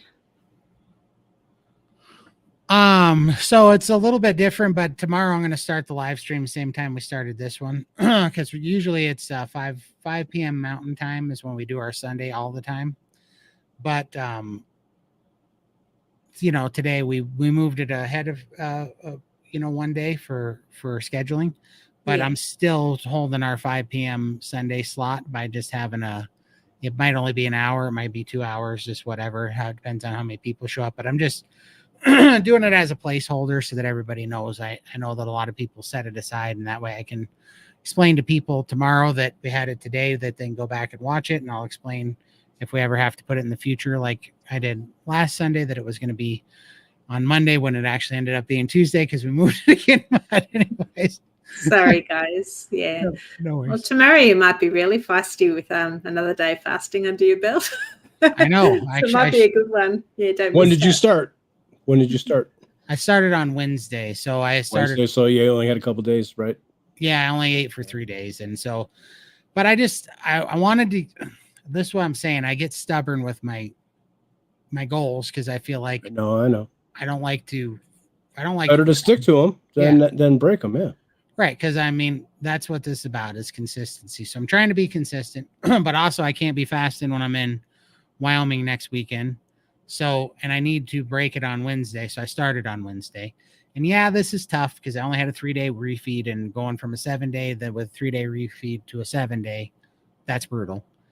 But I think I can make it through it. And I think that, I don't think I'm causing any damage yet. I'm definitely paying attention for it, but I'm not losing my appetite or anything. I'm not having brain fog. I have a little bit of brain fog, if I'm being honest, tiny bit, but not like. How's your hunger been? Hunger hasn't been bad. It was rough for the first 2 days, but my body was used to eating for 7 days, 6 days instead of 3. So that was to be expected. But now I'm floating through it real easy, so I'm back in it. So I just want to keep going, And the thing is these compression socks I keep putting on are slipping on. Like, I'm going to have to get smaller ones now, and where I couldn't even wear them a month ago. Right. Which is saying a lot, so that's the really hard to get rid of lymphatic impacted tissue. So, it's making great strides. So I don't want to, as long as I'm able to do it, I don't want to hold, I don't want to pull back on it at all. Right. Yeah. Because you'll just set yourself back. Yeah. And so, and I got such good momentum. I'm just like, I want to keep this going, and I think, honestly, I'm taking kind of a spiritual approach to it where I don't know, Smith Wigglesworth. I'm going to get a little preachy for a second, but Smith Wigglesworth was a healer, as a plumber back in like late 1800s. And he's a very famous preacher, but somebody asked him once, how you feeling today? And he goes, I don't, my body doesn't tell me how I feel. Smith Wigglesworth tells my body how it feels. So I decided to have that mindset where I'm not asking myself how my fast is feeling today. I'm telling my fast how it's going to go. So that's kind of was the approach that I've taken it. So I'll have to think up a lot of silly questions for Todd tomorrow. Yes. Please do. Replay. Please do. And then maybe Michael will come on for the other hour and a half you missed. Maybe make up. Yeah, make up some time because, man, you don't want a short paycheck. I'll definitely be watching the replay. So, yeah, be thinking of you all. For sure. Definitely shout us out if you get a chance in the chat and let us know how things are going. We'll be praying for Kat. Thank you. But yes, I appreciate that. I need you guys to think of many questions because I don't have anybody to pontificate with if I'm by myself. So at my Walmart, they have picanhas, so I go there for that. Well, that's fine. You get people watching with a bonus side of picanha. So that's perfect. Nothing wrong with that. Dinner and a show. So Walmart sells meat as well. So is that like a Costco? They sell a bit of everything, or They sell everything there. Yeah. Okay. I didn't realize they sell groceries. Oh, at there. Walmart? Yeah, but I don't Yeah. know that I would go to as far to call it food. I personally think the Walmart's beef is the worst beef I've ever tasted in my life, and I'm not so sure that it comes from animals. It might come from the lab. So that's why I just stay clear of it. I don't trust a dang thing that comes from Walmart. Nothing.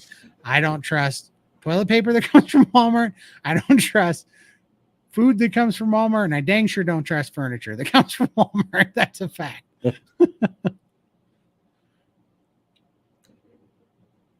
Tomorrow you can tell your story, Todd. Honestly, it's a great story. Which one? I'm not sure. Yeah, tell me what story you'd like me to tell. I don't mind telling it, but I don't know which one that is. I'll have to toss up between the plane or the toilet one. They're my favorites. Let's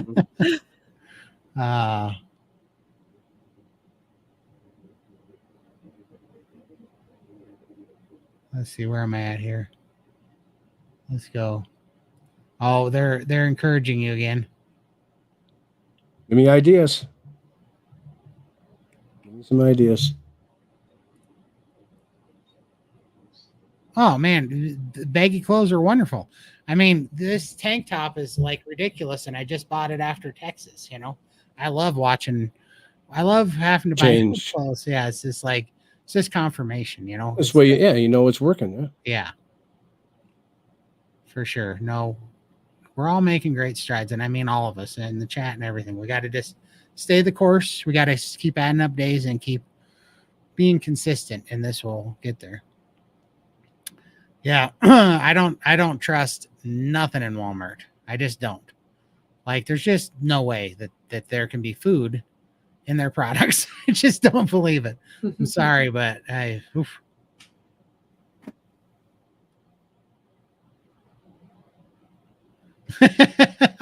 I'm sorry, Tim.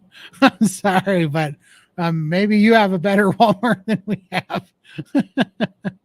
I feel like they're making meat with a 3D printer in the back and out of worms and rabbits or something, ground squirrels, and putting it in bread dye and putting it out there as beef or something. I don't trust it. I buy a lot of meat from Piedemontese. I use coupon codes, so I get way better pricing. Okay. We caught up to everybody. You guys better ask more questions. We've got 12 more minutes left. But yeah, Beth knows what I'm talking about. She's had lab grown rodent 3D printed steaks at Walmart too. Every time I eat Walmart meat, I'm like, this is not meat. This is not cow. If it is cow, this cow grew up by a nuclear power plant and it got hit by a bus and ran over on the side of the road for 6 weeks or something. There's something wrong with it. Like, all their meat, every time I eat grade, it. Yeah, it's just rough stuff. I don't know where they get it, but it is rough. Not happy cows, perhaps. Well, no, and then I mean, I just end up feeding a lot of it to my dog or something. Where, I mean, eating properly, I know that money's tight and meat is expensive for sure, but one of the reasons that I'm able to fast is because I eat good and meat, and a lot of it when I do eat, which also then only keeps me eating half the month, which makes it pencil out by the end of the month. You know what I mean? Yeah. And then, you know, everything that we've already talked about before, like not being sick, not having desserts, not having snacks, not drinking sodas, not having our coffees, all these things that I used to do. Now I could take all that money I saved and just place it on one good piece of meat, you know, just eating that, you know, and the payoff's much better in my opinion. Like, it's way more bang for your buck.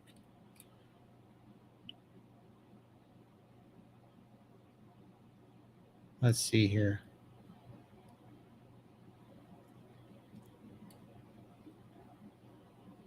There we go. Yeah, I saw that. That was awesome. Carrie's there right now filming them for the documentary, in fact. Oh, was he out there? Yep. Mm. So that's awesome. Oh, great. Thanks, Tim. That's a loaded question. I gotta start screening these chats. I'll fully admit I've never had Walmart pork belly. But I've had some like crappy bacon from there that I didn't quite like. Definitely had some rough meat. I love the crackle, but I can never make it very well, and I just find the pork part just makes me feel a bit queasy in the tummy. So yeah, I just need somebody to cook some nice, decent crackle for me. Yeah, we'll have to do that for sure. Maybe when you come up for Healing Humanity, we're going to be at Dr. Phil's, and Dr. Phil makes a killer crackling. When's that? Next November. You have like over a year, like 13 months. Oh, okay. Well, I thought I was going to come for Montana fireworks. Well, come for both. You got to come for Montana fireworks and then come back for Healing Humanity in Florida, because I'm gonna have to buy a lotto ticket, I think. Don't worry, we're gonna make something. You have to show up to all the Healing Humanity or Hack Your Health. We made a we've set a precedent now. If I've got a choice between Hack Your Health or Montana fireworks, it's going to be Montana fireworks. I'm sorry. For sure, but that's all right. We're gonna get you for both of them. We're gonna get you down here for both of them. Michael too. Michael's coming to the 4th next year. Oh, I really want to meet Michael. Need to hug you. I'm driving you, Michael. Me and you are gonna be road buddies. Road buddies, but not the way you drive. I know. I drive with a purpose, sir. Mm-hmm. I drive with a purpose. My purpose is to get there alive. Hey. Did anybody get hurt or even close to hurt with my driving? A lot of whiplash, I heard. There's a lot of lanes in Texas, and they don't give you much warning. Oh. Besides which, I was the best driver there for sure. Everybody else was so what is worth, white knuckle fasting or white knuckle in the back seat with on? You got to drive with a purpose. Move with a purpose every day. I can still see Bella's face. She just went very pale. It's like, oh, it's how I don't know why. I was driving purposely and aggressively. That's it. But it was all controlled and well driven. I've been in one wreck in my whole life, and it was not my fault. I got T-boned in a parking lot by a crazy woman that dropped her phone, decided to pick it up in the parking lot of Albertsons, and stepped on the throttle and ran her Subaru right. She hit me so hard, she totaled both of our vehicles. Both of them. She totaled a Subaru and a Toyota Sienna in a parking lot. They're both losses. You believe that? My van was brand new, which was the second van that I lost. I didn't get in a wreck on the other one. I blew it up with fireworks, and that does not count against my driving. So, anyways, I am a fantastic driver. Thank you so much. I just drive with authority. Todd, if you want to emulate ancestral eating, wouldn't it be feast and famine? Or feast and famine, yeah. One kill, then eat as much as possible, as quickly as possible. Yeah, for sure. Yeah. I think so. And that's kind of what I'm doing right now in a way, because I've been doing this fasting, it's pumping up my appetite. So then I've been opening it up, and my reprimes are no longer 3 meals a day. My reprimes have been like 5 meals a day, because I've been hitting it, because I don't want to go into gluconeogenesis by overeating protein in one setting, but I do want to get plenty in. So my 3 days of refeeding was basically like 36 egg yolks and 4 pounds of meat to even 5 pounds of meat each day of the 3 days that I did it. So I really think you can get it in there. And even if you listen to the calorie in, calorie out, calorie deficit, gurus, they still do that over a week or a month. Like, they don't necessarily care what they get in every day. They average it out over a week's time or 2 weeks' time or a month's time. And that's how they try to do it or whatever. So I think as long as you're eating with purpose when you're not fasting and then you fast, I think it works for sure. I think that's definitely a more ancestral appropriate way to doing it for sure. You start on Carnivore, the steak, and when you were sick, Oh. the doctors. Oh, you mean my story? My story, not one of my, Oh, okay. not one of my stories, but my story. Okay, yeah, I could tell that. I forget that YouTube is a revolving door, and I feel like I'm boring people by saying the same thing, but I also, Yeah. New people come in. yeah, new people come in. So, oh, all right, it must be our Walmart then. If Walmart has better beef than most markets, our Walmart definitely does not. Definitely does not. Not that I've found, anyways. Let's see. There we go. Question for Lindy. Was there anyone in the car Todd was driving a bit nervous with his driving? Everybody that jumped in the car with Todd was nervous. Everyone. Which I don't get, because first of all, here's what I think happened. Okay? Mostly it's because Lindy and Ella, her daughter, were telling everybody that I was driving crazy. Now the problem with that is that they couldn't look at the road, because as far as they were concerned, I was driving on the wrong side of the road, side. and the lights were the wrong color. So they were nervous all the time, because in their mind, that wasn't normal. So yeah, I sat in the back a lot because I couldn't watch the oncoming traffic. right, because they were freaking out, because they're always like, because I don't know, even the lights you said were the wrong color, right? Well, you were going through red lights. We don't. If it's a red light, you don't go through it. Yeah. Okay. So She's talking about stop and turn on right on red. She didn't know you can turn right on. Yeah, and so she was freaking out every time I would turn right on red. I'm like, why are you snapping over here? And it's because they don't. Snappy. God, you were jumping every time we take off on a red light. You were like, wow. And I'm like, we got room for days, So, but that's why. So the lights, I was turning right on red. She didn't know you could do that on some lights, most of the lights in Texas, it seemed.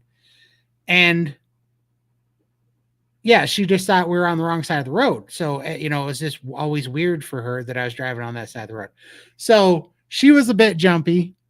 And then, yes, I drive a little bit aggressively. But like Bella said, Bella goes, do you drive your mom around like this? And I'm like, no, I don't have to, because people aren't jerks in Montana and drive like this. You could drive like normal. And you're the only one on the road in Montana. Yeah. Right. You have room. Like you have days. And it was confusing because you had the navigator on all the time. And then you have all those overpasses that crisscross all over the way. And you didn't know which one to go down because it was confusing. And so we'd be driving, and then you're like, oh, no, we've got to turn. And then it's like 5 lanes across to get to that exit. And that's what was scary. But it wasn't your fault. Like, I totally get that. You didn't know the area. We don't know the area. And then you're driving on the wrong side of the road. It's like, well, miss it or go down 2 miles and add 10 minutes. And most of the time we were going someplace, we were always short on time, because I think I forget what it was. I drove like 900 miles on that rental car or something when I was there. That was something like that. Because I kept going back and forth to the airport, picking people up, and I kept having to, I was driving people. So for me being a bad driver, I sure drove a lot, because I drove a lot of people. But Coach Raymond did say, you want me to drive? And I'm like, no. He's like, are you sure? I'm like, shut up. I'm driving. Yeah. But even when we went to the gun range, we got there okay. And Emily and Raymond, they missed the turnoff. It took them 20 minutes to get it back to that. Like here, you can just go around the block. It's easy. Everything's in a grid. So you just go around the block and you're there again. But in Texas, everything you've got to go around, via Italy and back. It was weird how it's all set up over there. Right. It is weird. And I don't know why it kept happening, but the way the navigator would come, I kid you not, it would take me off of an exit and it would give me 200 yards, and I'd have to cross like 4 or 5 lanes to get to the far left. And I'm like, crap. And I mean, just packed full of cars. So I'm playing, Frogger on there. I'm just gunning it, shooting gaps all the way over, because I got 200 yards and we're doing 65 miles an hour, if not 80 sometimes. So it's like, guess we're going for it. And so speed limit is only 55. Yeah, well, pretty much. The speed limit, people there pick their own speed limit. I didn't see a single person getting pulled over on those 5-lane crazy, autobahns that were going on there. No. So, anyways, I didn't think we did bad. I was never worried once. I didn't feel like there was any close calls. The worst. No, there weren't. We were very safe with you, but the worst thing was everybody that got out of his car kissed the ground. They did, but you know what? You know what's funny though? They still had me drive because even as bad as my driving was, they didn't want to drive in it either. So they still. That's where they can blame you. True. Yeah, so they can blame me. I did offer to drive, but you wouldn't let me. No way. You would turn the wrong way on the interstate. It would have been terrible. Were you driving with when the fireworks went off? It's on the news. I actually destroyed a car. So long story short, anybody that doesn't know this, I put on a heck of a fireworks show me and my brother do for the 4th of July. I sell fireworks in the summer just to raise the funds, and my brother helps pay for it to a giant fireworks show, and we invite the neighborhood. But we put off a crazy serious amount of fireworks. Like we make commercial town shows look tiny. And so anyhow, we have some special fireworks. I'm not going to go into what exactly they were, but they're big fireworks, very torquey stuff that you're not going to find just anywhere. And, stuff that we have special permits for and stuff. But anyways. Sparklers is what he means to say. Yeah, sparklers, sure. So anyways, we had 600 of them in a container, and we were testing some launchers, and my brother he said, come over here. And I was on the phone. I was in my van. He said, come over here and tell me what you think of these launchers that I just built, if they're calibrated. And he sent up 1 or 2 of these fireworks.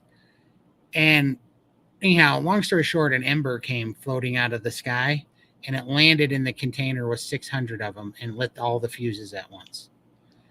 And so I just hear one of our guys go, uh-oh. And then I'm sitting in the car. I'm about 15 feet away from this container. And my brother says, run! And everybody takes off.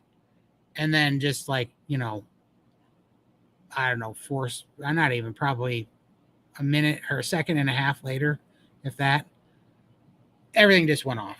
And there's just a mass explosion. And I watch my brother gets lifted off the ground, and I watch his feet come off the ground like in slow motion, and he starts getting launched across the ground. And when I see him, because I'm just starting to duck and I'm going for the passenger seat, and when I see him lifting off the ground, I'm grabbing my dog and I'm jumping into the floorboard on the passenger side. And next thing I know, just all the glass came in the car. Poof! All the glass busted in. And then I sit up, and everything's on fire. All the tree lines on fire. My house is on fire. Just everything. Yeah, that was the van that blew up, and that was me on the news. They're actually doing. You can see all the glass broken in the van, man. Yeah, they took out all the glass out of the van.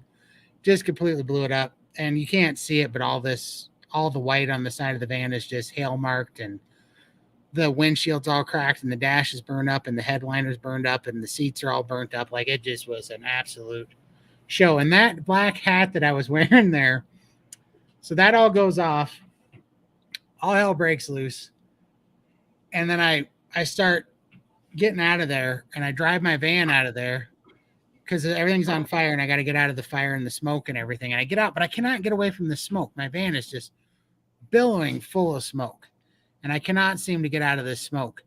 And so I finally park the car, and I get out of the car, and the smoke is still following me. And my buddy Ben comes over, and he starts patting my hat. My hat was on fire. You can kind of see the white spot on the brim of that hat. My hat was on fire, and that's why I couldn't get away from the smoke. My head was smoking. It was pretty funny. Look at Cosette. Yeah, that was. You saved me, Dad. Yeah, that was Cosette. She still has PTSD from that day. And there's the side of the van. God, just demolished. That van was 11 days old. It was brand new because that was the brand new van from the one that got T-boned in the Albertsons parking lot.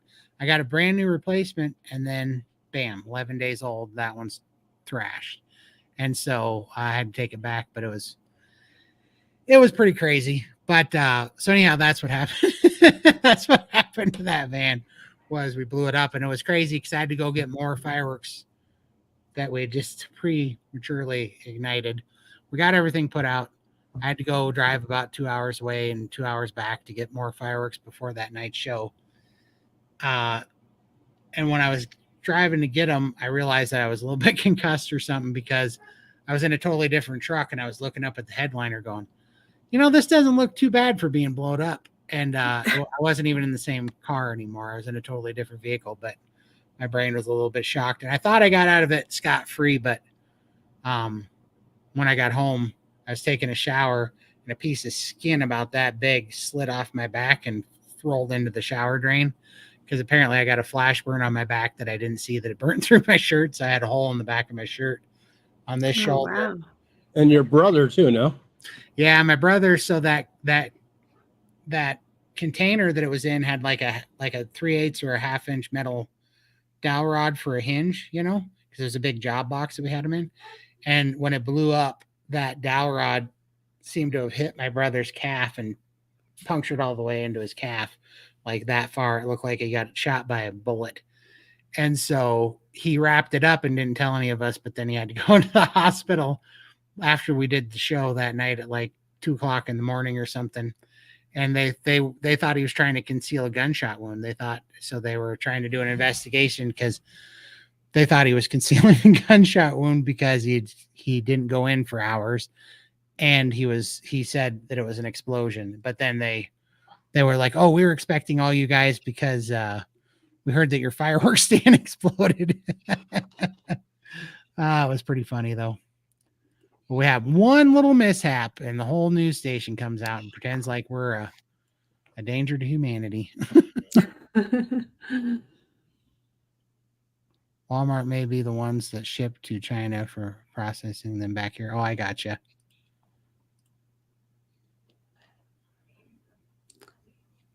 There you have it, Lindy and Michael. He can kill you on the road, and it is Or fine. Hey, I think the only thing that we're safe with is cooking.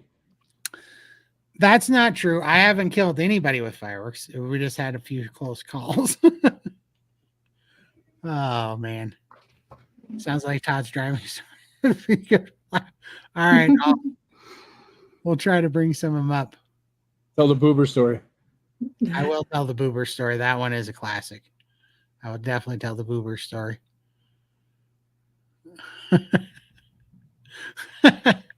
I will. Someday. I told them. Yeah. I need a photo of your dogs, though, Sandra, to post in the credits. Exactly.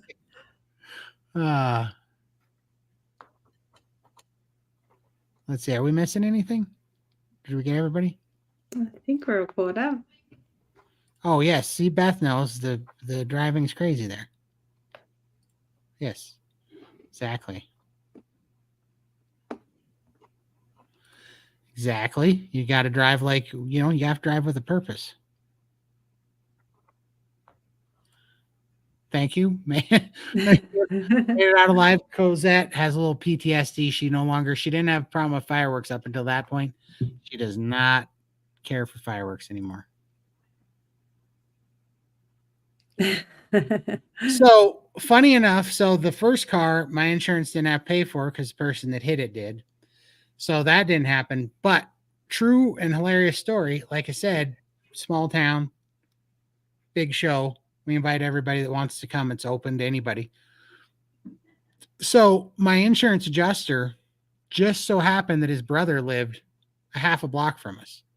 So he was there when the explosion went off, and he was there to watch the show the rest of that night. So he knew what happened. He knew what went off, and he just green stickered it and said, "No, I was there. It was just an act of God." And so, yeah, he was fine with it, and he even appreciated it. It was actually pretty cool because he just green lighted it and just got it paid for like it was no big deal. So, no, it's awesome. Very lucky. That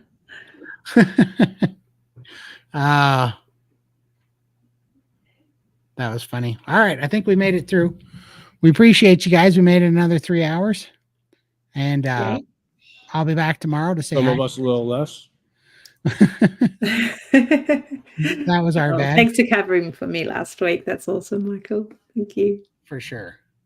But we'll be back next week, hopefully Sunday, but I'll let you know. I will be back on Sunday. I'll be back tomorrow as well to say hi to you guys for a little while. I don't know. Depends on how lively it is, how long we'll go, but I'll be on.